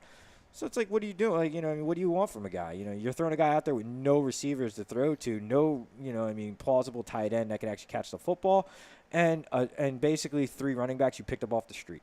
Right. And he was still efficient. Here's my question. Kaepernick found success under John Harbaugh. Can he find success under Jim? Ooh. Other way around. Is it the other way around? I thought John was. No. He found success under Jim. I knew what you meant. Yeah, I knew what you meant. I always get those two mixed up for some reason. Oh, don't worry about it. Dude. They're not even twins. But they look alike. They do look alike. But one Harbaugh is as good as another. Yeah, seriously. But no, it's for real. Like, it's a beautiful point. Something I didn't think about too. I mean, their styles are a little different, but in terms of coach to quarterback relationship, there probably is already a relationship. Thus, why Harbaugh's already been in touch with him this summer. Exactly. Yeah. Right, absolutely. All right, boys, let's go over to the wide receivers during this segment, which is brought to you by Liberty Event Rentals, because wide receivers often party in the end zone. Well, for all your party needs, contact Liberty Event Rentals, 267-314-7368, or look them up online, libertyeventrentals.com. I'll give my top. We'll stick to 16. Of course, we're going to go much deeper on the PPR show. Hold on. Before we get into the wide receiver stuff, and yes, we will definitely go deeper in the PPR show. That's what she said. Real quick, Colin Kaepernick, does he get signed this season in the NFL? Is he on a team? Is he on a team when camp breaks going into week 1? Yes, because of the lack of QB free agents out there. QBs get hurt. Maybe if not at the start of the season, during the season, absolutely. All right, but just for hypothetical, we're talking about before the season start, going into week 1. Is he on a roster? Yes or no? No. No. A lot of things to consider. Okay. Yeah. Is he on a roster before week 1? Yes or no? I think he's on the Jets roster. You think he's on the Jets roster? I think he's a Jet. All right. I hope he's a Jet, but I do think he'll be on a roster going into week 1 as well. Cool. I do believe that. Fair enough. So I'll give my 16 on up. At 16, I got a bounce-back performance from Allen Robinson. A lot of people, he was disappointed last year. I think he makes a rebound this year. Yeah. You fucking bum. A lot of people kept him and were very disappointed. But I think that offense as a whole is going to be much more balanced this year. You like rubbing it in with him, don't you? A little bit. Number 15, I got Sammy Watkins. I'm still high on the kid despite his propensity to be off the field due to injury. If he can keep healthy, I think he's got a great situation with Tyrod Taylor in Buffalo. Yeah. At 14, I got the aforementioned Alshon Jeffrey on the Eagles. Obviously going to be their clear number 1 and red zone target due to his height. Who? Alshon Jeffrey. Number 13, Doug Baldwin, just because of all the catches he's going to get. He's the lone talented wide receiver there in Seattle. Number 12, Demaryius Thomas for Denver. Number 11, T.Y. Hilton for Indianapolis. Number 10, Amari Cooper for Oakland. He really showed a nice camaraderie with one Derek Carr, and I think that continues even more so coming into this year. At number 9, another guy that disappointed a lot of people. Now I'll rub it in myself with DeAndre Hopkins. I think he's just going to have a better situation. You saw him uptick in production when Tom Savage took over for the useless one, Brock Osweiler, not the beast incarnate, Brock Lesnar.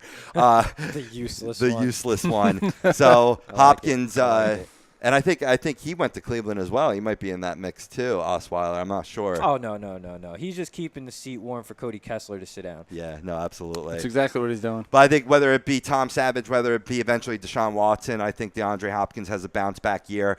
Number 8, and I could have him higher, and if you boys have him higher, I'm not hating on you because of the amount of touchdowns. I mean, he put up, 14 last year, I believe, just off the top of my head, which was the second consecutive season that he reached that mark. Jordy Nelson. Yeah. Just the absolute beast. That offense, I've already touted it with Aaron Rodgers. The only reason why I don't particularly have him higher is the rise of Devontae Adams. Yeah, I can see that. But all that being said, I think people are overvaluing Devontae Adams because the 2 years prior to last season, he had less touchdowns combined to what he had last year.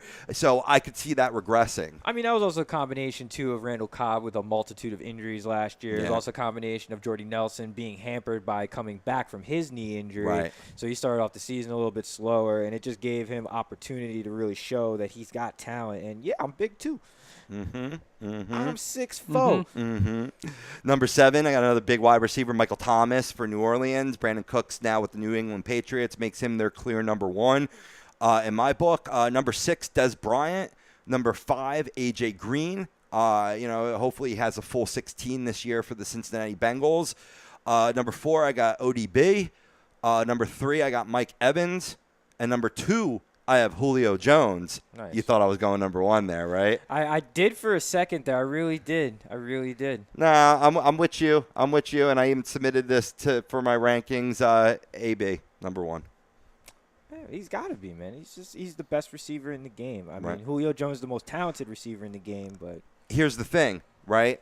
If you look at both the Falcons offense and the Saints offense, based on their setup, I think it's the Air Cordell system.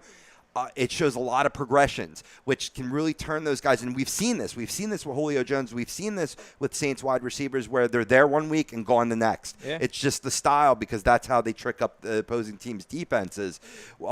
You don't see that in Pittsburgh. Yeah. AB's always getting monster catches. So, I mean, both PPR or non-PPR, he has the number 1 value in my book. you can't cover the guy. I mean, he goes over the middle. He'll take a hit, catch the football. You know what I mean? He'll literally take a step backwards behind the line of scrimmage, catch the football, make 4 guys miss, and pick up 12 yards. Like, Right. he literally can do it all. Like, there's not a route he can't run. There's not a spot on the field he can't run a route from. Truth. I think you'll find my list a little interesting. Why don't you go next, man? Yeah, Okay. rattle yours off, brother. Let's hear this. All right, so with number 16, I think Keenan Allen is a proven wide receiver in this league, and he's a very good wide receiver. He just needs to stay healthy. Truth. He puts up good numbers when he is healthy. Truth. I shouldn't say great, but he has a really good quarterback thrown to him in Phillip Rivers, and if he can stay healthy, he's definitely top 16 worthy. 15, I have Eric Decker. I think his production is going to go up with Marcus Mariota thrown to him this year. Forgot about Decker in Tennessee. That's right. 14, I have Larry Fitzgerald. 13, I have Amari Cooper, and his stock is only going to rise. 12, I have Tyrell Williams from the Chargers. I think he's going to have another season where he's going to have 1,000 yards receiving, 7 touchdowns. 11, I have Doug Baldwin for the fact that he's the lone wide receiver threat in Seattle. Number 10, I have Michael Crabtree. Number 9, I have Brandon Cooks, and having Tom Brady throw to him is only going to make him better. Right. Number 8, I have Devontae Adams, That's primarily because of his amount of touchdowns that he had last year with 12. 7, I have T.Y. Hilton. Number 6, I have Julio Jones, and I know I have him probably very low compared to most people. With the new offensive coordinator, I'm not sure how much he's really going to get to see. His touchdown numbers were low for himself last year. He still had over 1,400 yards receiving, but I see his production dropping a little bit. Well, you look at a few monster games he had really provided overall season value, but there were a few games where he went away. Yeah. Now, Now, maybe that could change with the offensive coordinator and be more consistent. That's sort of the counter argument. Could be. there. It can go absolutely either way. It can either go up or down. Right. Number 5, I have Michael Thomas. Wow, that's high, bro. I like Drew Brees throwing to him, though. I mean, I do too. He's a big body guy. I have him 7. I agree. Yeah, I mean, I got him in my top 10 too. I'm not saying like he shouldn't be there. I'm just saying 5 though. Like, woo. I hear you. Number 4, I have Beckham. Number 3 is where I actually have AB. I have him in number 3. Number 2, I have Mike Evans. Number 1, I actually have Jordy Nelson. And the reason why that's a little. The reason why I have Jordy Nelson and Mike Evans above AB is AB put up similar numbers to both of them, but he did it in 10 or less. Sorry, 10 or more plus receptions over the other two. Right. So he had 10 plus more receptions than Jordy Nelson and Mike Evans. Jordy Nelson, puts up more with less targets, Right. And a lot of run after the catches, so to speak. But I Right. mean, I could see that with Mike Evans because him and Winston could really take off this year, and if they do, that turns your list into pure genius right there. Right. But Evans drops too many balls in my book to be ahead of AB. No, Yeah. 96 receptions for 1,300 yards and 12 touchdowns. This is not a bad season. He could have had plus 115 if it Could weren't for have. the drops. Yeah, because he did lead I thought he led the NFL last year in drops, if I'm not mistaken, right? I Mike think Evans? you're correct. So like that has to change for him to make it to where he's out on your list. But It's not far off from my own. Well, I mean, even the addition of Deshaun Jackson could help that. Well, that's going to be Maybe the difference. takes the pressure off him because obviously, your number 2, I believe, was Vincent Jackson last year. Yep. Very good player. Yeah. Very good receiver. Yep. But Deshaun will stretch the field more for Evans. Bingo. Right. Yeah. And Vincent Jackson's not that guy. Vincent Jackson's that big intermediate target that's 15 to 25 yards down the field over the middle of the field who will catch a ball in traffic and take a walloping because he's 6'5" and 210, 220 pounds. Right. There's not many wide receivers out there like that anymore. Right, and that's why their offense didn't work last year because Vincent Jackson's not the guy that stretches the ball down the field, even though he's 6'5". He's not that fast. Whereas Mike Evans has a little bit more speed because he's a younger guy, and he can still take that pounding over the middle, but he's got a little bit more speed, and with that 6'5" frame. Right. But yeah, my list isn't too much. I mean, I got some guys that I got my own issues with your list, my friend. But let me spew out mine first, and then we can really get into it. By the way, real quick, I got to give we got some Snapchat love. Shout out Kim Johnson. Shout out. Appreciate the love on the show. He said, first time viewer said pretty dope show for a non-football fan. I'll take Nice. that. Awesome. Cool. That's what we like to do, entertain all. Absolutely, man. That's what we're here for. It's entertainment with some sports thrown in, All right. Anyway, though, my 16, Dougie Baldwin, I have at 16. He's best receiver in Seattle by far. 15, I have Demaryius Thomas. At 14, I got AR-15, Allen Robinson. At 13 is where I have DeAndre Hopkins. I do see him starting to really bounce back from a really disappointing first half last year, be a little more consistent. But not enough to get in the top 10. Not enough for a top 10, though, because he still doesn't have a quarterback who's established yet. Right. At 12, and I'm shocked both of you guys left him off your list, especially because you put that bum Kirk Cousins on your 16 for quarterbacks, that bum. Terrell Pryor. You know what I mean? This is a guy who really had a takeoff year last year, really showed you what he could do at the wide receiver position. Now let's see what he does with an actual quarterback behind him. Well, that bum also threw for almost 5,000 yards last year. Yeah, but he's still a bum. He's a bum because he had, he had great weapons on the outside that he no longer has. Right.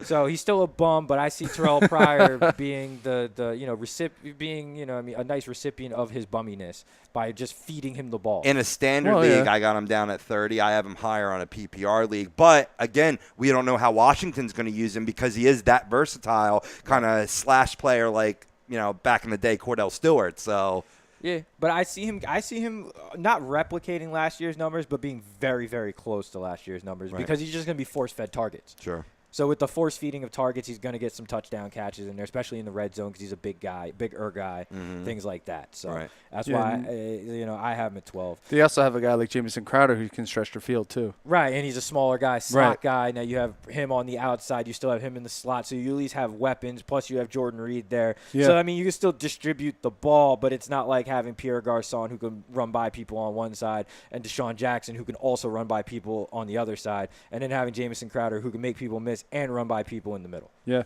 Truth. Just change your whole setup. Anyway. Gotcha. End ran. End game. Wait, I wish I had a mic. I could have just went. But at 11, I got Amari Cooper. I love this kid. I love Derek Carr. I think both of them have bright futures in this league. I do see both of them being Super Bowl champions somewhere in the near future. At 10, I got our boy Brandon Cooks because I think he has a monster year with TB12. Just saying.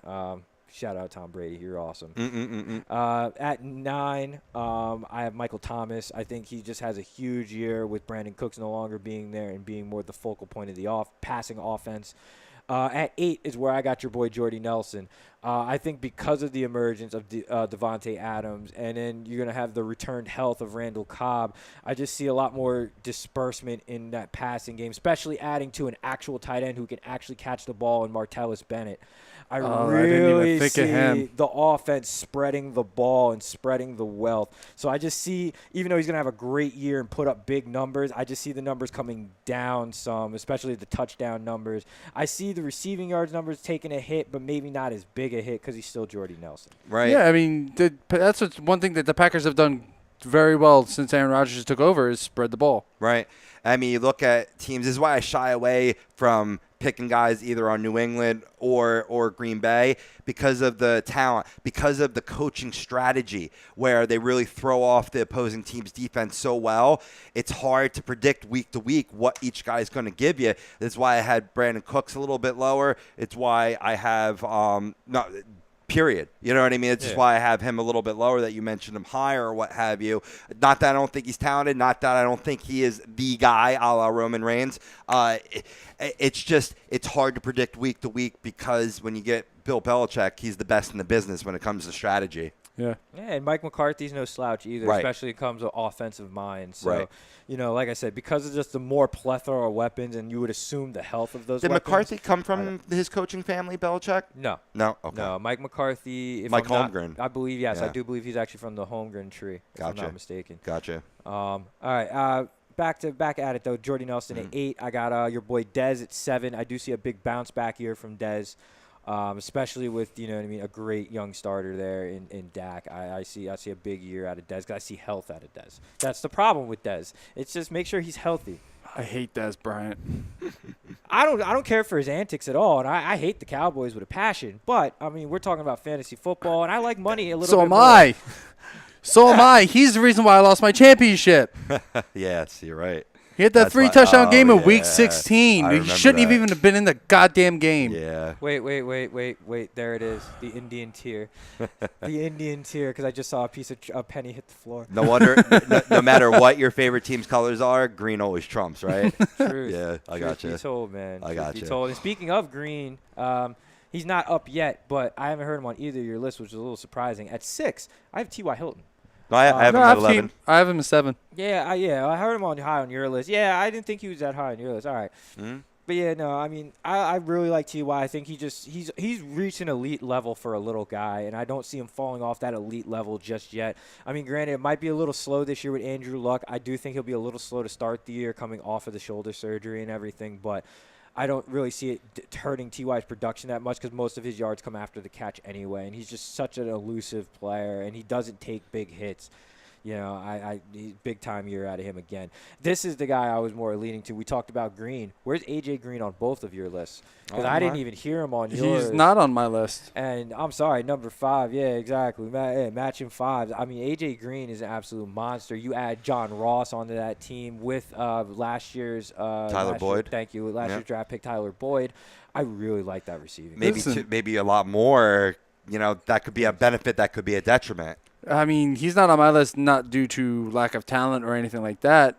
He's not on my list because dude can't stay healthy. Right. I don't think he's played how many full 16-week seasons has he played in his career? Oh, a lot. I think last year was his first. Yeah, that was his really, first actual injury-plagued season. Yeah, it was last year. And even still, last year, he still put up almost 1,000 yards. Right. Absolutely. Bang out your top 4 real quick. We'll go pay some bills. Yeah, my 4 real quick. At 4, I got OBJ, of course. At 3, you're number 2, but my 3 is Mike Evans.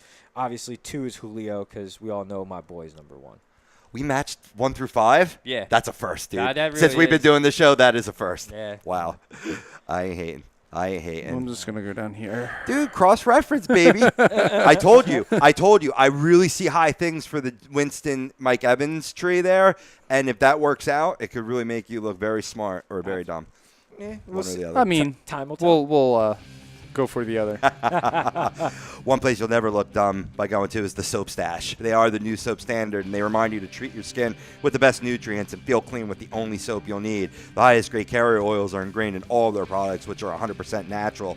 Contact Soap Stash today for your sample package and give your woman what she deserves. Give them a call, 844-890-3197. Look them up online, soapstash.com, or check out their specials, and you can order right through Messenger on Facebook. Their name is Soap Stash, LLC. They are the new soap standard. On the other side, we wrap up this party that's Fantasy Dominance Now with the end position. This is Fantasy Dominance Now, only on A2DRadio.com. Don't go anywhere.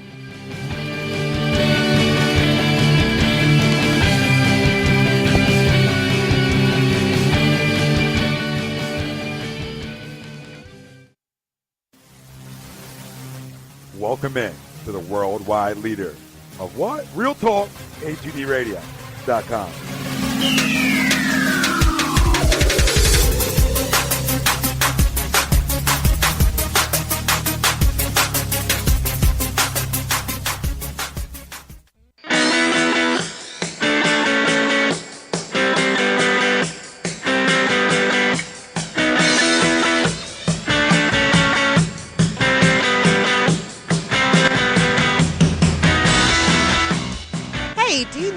your skills in shape? Then contact the Scanzano Sports Center, located at 5 Carnegie Plaza in Cherry Hill, New Jersey. You can give them a call at 856-889-3434 or visit them on the web at www.scanzanosports.com. John Scanzano offers individual, semi-private, and team training lessons in hitting, pitching, catching, outfield, along with turf rentals. The Scanzano Sports Center is equipped with a 31,000 square foot indoor facility, 4 batting cages, and a 4,000 square foot strengthening and conditioning room. So what are you waiting for? Contact the Scanzano Sports Center today.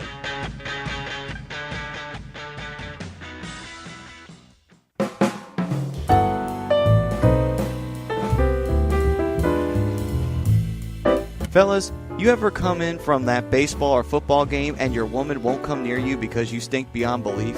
Then you need Soap Stash. You should never settle for a generic hygiene product that only covers up the stench. Treat your skin with the best nutrients. Feel clean with the only soap you'll need. The highest grade carrier oils are ingrained in all of their products, which are 100% natural and terrific for your skin. No sulfates, parabens, or phthalates, and synthetic fragrance free. Contact Soap Stash for your sample package and give your woman what she deserves. You can contact Soap Stash at 844-890-3197 or visit them on the web at soapstash.com or Facebook at Soapstash LLC. Once again, their number is 844-890-3197. Soap Stash, the new soap standard.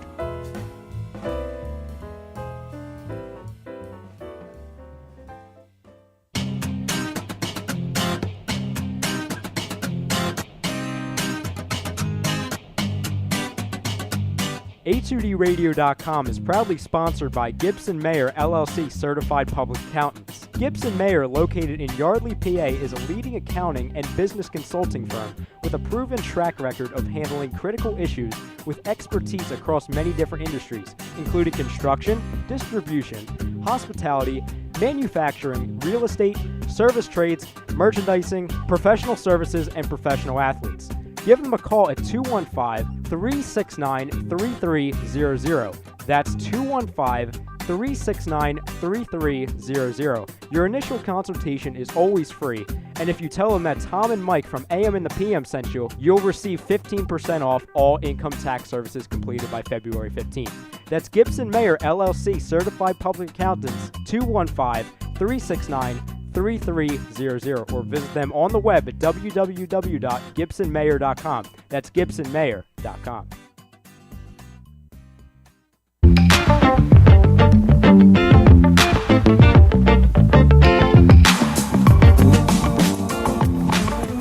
A2DRadio.com is sponsored by the Sports Outlet for all your sporting needs. Located 703 Black Horse Pike in Glendora, New Jersey. Give them a call at 856-939-2030 or email them at sportsoutletnj@comcast.net or visit them on the web at www.sportsoutletinc.com for all your sporting needs. The Sports Outlet. You're listening to Fantasy Dominance Now, only on A2DRadio.com.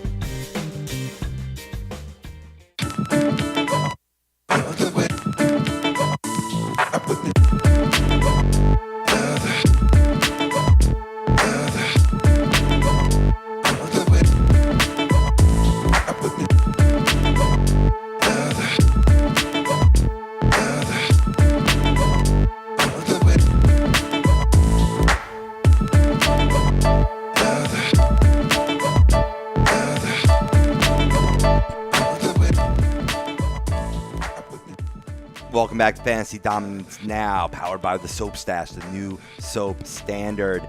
If you like the info we're dropping, well, like us on Facebook, follow us on Twitter and Instagram, and subscribe to our YouTube channel. You search A2DRadio.com. If you got specific fantasy questions, we got specific answers for you. Tweet them out with the hashtag AskFDN. Who are we? Brian Daly, Doug Pitchford, yours truly, Rob Pobie, and Matt Tsutsudi is on the ones and twos, barely staying awake right now. Did somebody not go to sleep last night?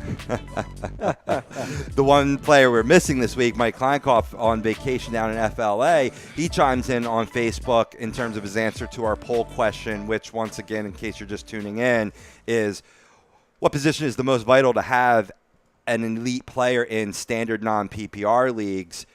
He chimes in with QB and non-PPR leagues for sure. Wide receivers and running backs average about 10 to 14 points, where QBs can get up to 24 on a nice week, not even a great week. He makes a good point. He does. He does. He does. I still disagree, but good point. All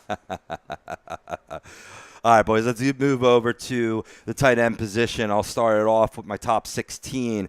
I got Kobe Fleener down in New Orleans. Am I excited about Kobe Fleener? No, because based on that offensive system, again, it's tough to predict, but he does have Drew Brees as his quarterback, can make some good catches. Another guy I'm not too keen on, goes to show how thin the end position is. I got Eric Ebron at number 15.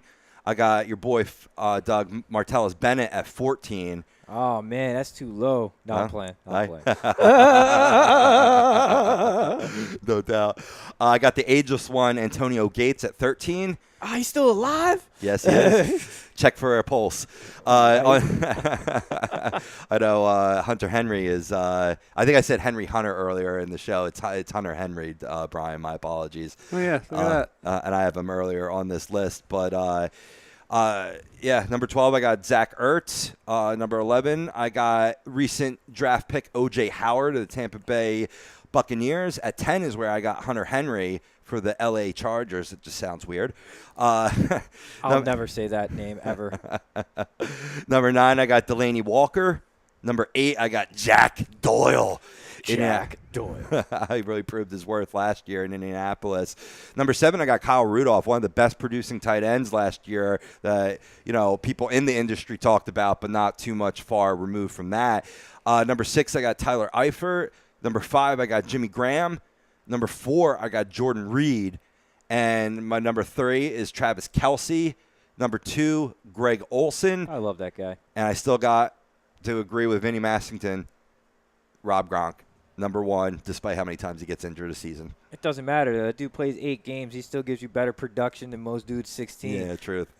Shit, Truth. Probably gives you better production than most dudes' careers. Like, come on, man. Yeah. Gronk crush. Gronk wants beer. Gronk wants score 3 touchdowns. Gronk drink 3 beer. Apparently, Gronk won Demi Lovato. Yeah. Yes. Oh my God, that look on his face. Gronk wants smash now. No wonder his favorite number 69. It's a good number, man. It's one of my favorite numbers. 8. I like 68. I owe her one. You cheap bastard. You're supposed to share the wealth, bro. So what's your list, Doug? Oh, man, that's too funny. All right, my list is not way different, but it definitely differs. So at 16, I got the outlaw Jesse James, Pittsburgh Steelers tight end. I'm very high on this kid. I love his tools. He's not just a pass catcher. He does block. It makes him a guy who you really don't take off the field, which is great for tight ends in fantasy because when you don't come off the field, you have more opportunities for targets. Right. At 15, I've got the other New England tight end at 15, and that's Dwayne Allen. I think this guy can have a monster year in New England because of TB12. Just saying. So I have him at 15. At 14, I have that dude, Jack Doyle. Just because I got to see him do it again. Only reason. Like, I'm really high on him, though. Like, you know what I mean? If people want to put him higher on this list, I have no qualms with that. I just love the kid. I love his style and his play. At 13, I have aforementioned Martellus Bennett. Packers tight end. At 12, I have the only rookie on this list for me, and that's O.J. Howard. I really like where he landed. Granted, he's going to be more of like the number 2 tight end, but I still see a lot of production there because Cameron Brate's a better blocking tight end than O.J. Howard at this point. Sure. But I do see a lot of production there. I just see really the Buccaneers employing what the New England Patriots did with Gronk and Martellus Bennett when he had that product on their team, where both tight ends really have almost equal value in this set. But maybe you go with Brake because he has such a knack for the nose for the end zone. Maybe ranking O.J. Howard a little bit lower than my 11 is a smart move. Normally I would agree with you there, you know what I mean, because of Brate's ability there. But I think they kind of cancel each other out, so to speak, because O.J. Howard's such a big red zone target, too, being 6'7". I mean, he got to be your top red zone target. Like, you can't teach that. Nope. Nope. At 11, though, is an interesting guy that I haven't heard on your list, and I don't know if Daly has on his. Julius Thomas. I think the change of scenery there really helps him. He gets a decent quarterback to actually throw him the football. That can actually get him the football where he can catch it. Tannehill, decent quarterback, you say? The hell you say? You know what? No, I got he is, to, though. He's a decent quarterback. I I love mean, him. I like, agree. Tannehill is a decent quarterback at best. like he's a middle of the road guy. He's like, you know what? He'd be one of the upper echelon. He'd be like one of the elite backups in the NFL if he was a backup quarterback. So. Loves hitting up his end. There's no doubt about it. So that raises his value. I get it. I mean, I have Julius at 20 purely because it's just, despite that one monster season with Denver, he's just faded away. I mean, maybe the change of scenery works. I hear you, but I don't know. I don't believe in it. I don't know, man. I mean, he had a tough couple years with no quarterback. Like, let's be real there. Yeah, he's going from Peyton throwing to him to Blake Bortles. Yeah. Like, come on, man. And plus, he was always a guy that was oft injured anyway. So Right. I mean, like with health, I think he can be a quality producer. Agreed. At 10, I got the aforementioned Kyle Rudolph. He's just super consistent. A lot on the lines of like a Greg Olsen, where like when you draft him, you know what you're gonna get. You're gonna get a quality tight end. You're gonna get quality points every single week. At 9, I have Zach Ertz because I do see him taking like a step up. This season. I'm very high on Ertz. I'm very high on the Eagles' offense, passing offense this season. Not so much the running offense and the offense as a whole, but I'm higher on the passing offense this year. At 8 is where I have Tyler Eifert. I mean, this is a guy who could be number 1. Like, he does have that ability and that type of talent. But, again, I mean, you got to see there's a lot more mouths to feed now in Cincinnati. You got to see how things trickle out. More importantly, you got to see if he stays healthy. Right. At 7 is where I got our boy Hunter Henry. I am super high on this kid. I think he could actually be better than Antonio Gates. I really do. I think he's got elite level talent for the position. And I think he's going to really start to show it this year. So I have him at 7. At 6, I have Delaney Walker. I love Delaney Walker. I loved him from his days being the number 2 tight end in San Francisco. You know, the kid's had a world of talent. He just keeps showing why he's got this world of talent, being an elite player in Tennessee. Great fantasy tight end. At 5, I got Jimmy Graham because I do think he has a better year this year even than he did last year, which was a rebound year for him from his first year in Seattle. At 4, I have Greg Olsen because I do think he takes a small step back this year because of the situation with the offensive coordinator. I do think that it might take a step back for him. I got to see how it plays out, but he's still an elite level tight end. I agree with you. The only reason why I said wow is I know you're usually so high on him. I was expecting that to be your number 1, to be honest with you. I love Greg Olsen. Or number Olsen. 2. I love Greg Olsen. That's my dude, man. But, I mean, I got to give some love to Jordan Reed because he's going to get an influx of targets. He's going to get an influx of touchdowns because of the departures of Deshaun Jackson and Pierre Garçon, even with the addition of Terrell Pryor. I mean, it's just that's 2 guys. You lost 2. You only brought in 1, so the target's got to go somewhere. Truth. You know, and then at 2 is my boy Travis Kelce, another guy I'm really high on. I love Travis Kelce. I think he's a great fit for the Kansas City scheme and what they do. And he's just going to keep putting up points. And I think he runs the ball more this year because they did run that little tight end around a couple times last year, and he got a rushing touchdown off that. I think they run that a couple more times this year, so I think he gets a few more rushing attempts, adding to his versatility. I could see that. I remember that. I actually think I was watching that game. I owned him. I was watching that game. Oh, I owned him too in my league. That's what I'm saying, man. And then obviously number 1's Gronk. I mean, yeah. It's not that obvious to me. What? I'll tell you why. Listen, I'll tell you why. So for my list, and I usually don't do this, but at number 16, I'm going with O.J. Howard. Right. I usually don't put rookies on the list because you don't know what to expect from them. Right. Yeah, that makes sense. Number 15, I have Tyler Eifert from the Bengals, who I think is going to have a rebound year if he can stay healthy this year. Now, number 14, this is where I put Gronk. Wow. Because he, despite his 25 receptions for over 500 yards and 3 touchdowns, he's hurt a lot. That's true. That's the only thing that's hurting his value, in my opinion. Yeah, because when Gronk is healthy, he's the best tight end in football, no doubt about it, no questions asked. Sure, and I mean when it comes to fantasy football, reliability is paramount. I do side with Doug here that even if you get 8 to 10 games out of Gronk, that's equal to most 16 games. Oh yeah, well he only had 3 games last year, 4 games last year before he got hurt. Right. Well, he started the year hurt. You gotta remember that he didn't even. I don't think he played week. He didn't play week 1. I don't think he played the first couple weeks. I think it was week 4. I don't think so either. I think I believe so. Yeah, so he opened. But he last still season played hurt. 3 or 4 games before he got hurt last year. 25 receptions is about that. No, I believe me, I hear you, and it is always a big concern. Another reason why we have both TB12 and Gronk in our thumbnail. But I just having him outside the top 10, I don't think I could do, which is what you did. Which is exactly what I did. Same thing with Eifert too. I don't even think I could put Eifert outside the top 10 either. I mean, he's that elite. He's that type of elite level tight end as well.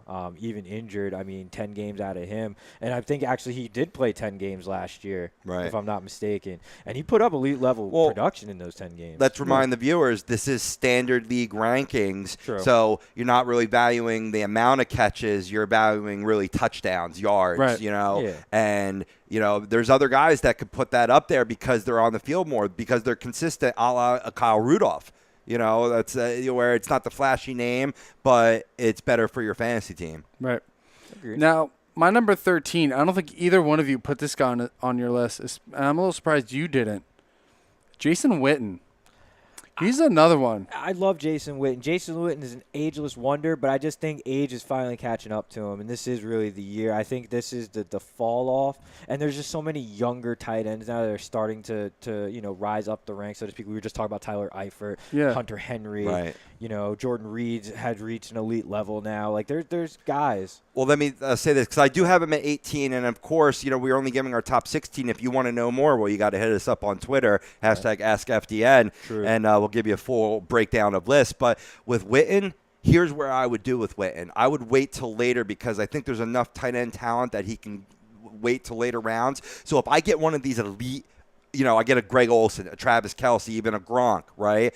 I'll wait later in the draft and then swoop up Witten, because he'll still be there, in my opinion. Oh, yeah, no, he'll definitely still be there. I'm not saying he needs to be a first-round pick, but yeah, he's still valuable. Well, you have him at 13. You're not going crazy. I got you. Right. He's 673 yards last year. He didn't have as many TDs as he usually does because Dak isn't using him like Tony Romo used to.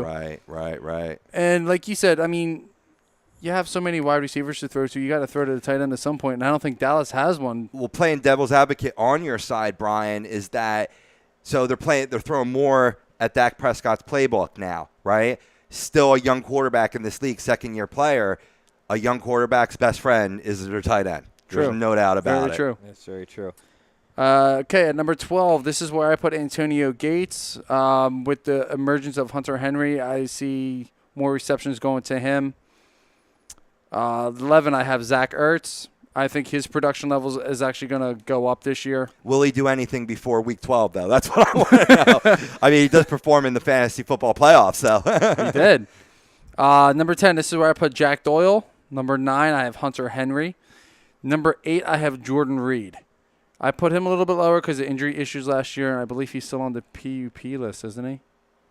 At least that's what I thought I saw when I was doing this list yesterday. Jordan Reed, if I'm not mistaken, I believe so, yes. On the PUP list? I think he's still on the PUP list. I do believe he is currently on the PUP. I'll actually confirm in a second because I was just on this. And while you do that, I'm going to go into my number 7. Now, you guys put this guy a little bit lower. I'm kind of curious as to why. This is where I put Martellus Bennett, who's going to be playing with another elite quarterback. He is currently on the PUP list, yes. Okay. So Bennett, 700 yards last year, 7 touchdowns. I don't see Rodgers utilizing the tight end as much as he in other systems that he's been. That's the only reasoning I have. I've seen what he's done with other elite level talents at the tight end position. Jermichael Finley comes to mind, who was a relatively elite level fantasy tight end, borderline elite level fantasy tight end. And just seeing what his production was with an Aaron Rodgers, it's kind of limited because there's so much wide receiver talent on that team, and because they do have some talent in the backfield with the Ty Montgomery and the 2 rookies that they drafted, the headliner in my opinion being Jamal Williams. They got guys that you have to give touches to, so it's just because of the spread of wealth is why I have him lower. So maybe do you think he turns into just a red zone threat? Oh, he's definitely a red Very zone well. threat. Oh, yeah. yeah. Because, I mean, the Packers' offense is as fundamentally West Coast as any offense in the NFL, but they are a little bit more run-heavy than the traditional West Coast setup. So, plus, have so many targets to feed in terms of guys that can go get it over the slot and Jordy Nelson, So it could limit it. But in terms of who's he competing with? Who's the other tight end taking away targets from him? Richard Rodgers. Yeah, Richard Rodgers. Yeah. And I do like Richard Rodgers, which is why I was a little surprised they made this move to pick up a Martellus Bennett. But, I mean, you could never have enough depth. Well, I mean, they had Jared Cook last year, and they let him walk. I mean, he wasn't really all that productive last year. He also wasn't that healthy last year. But that's neither here nor there.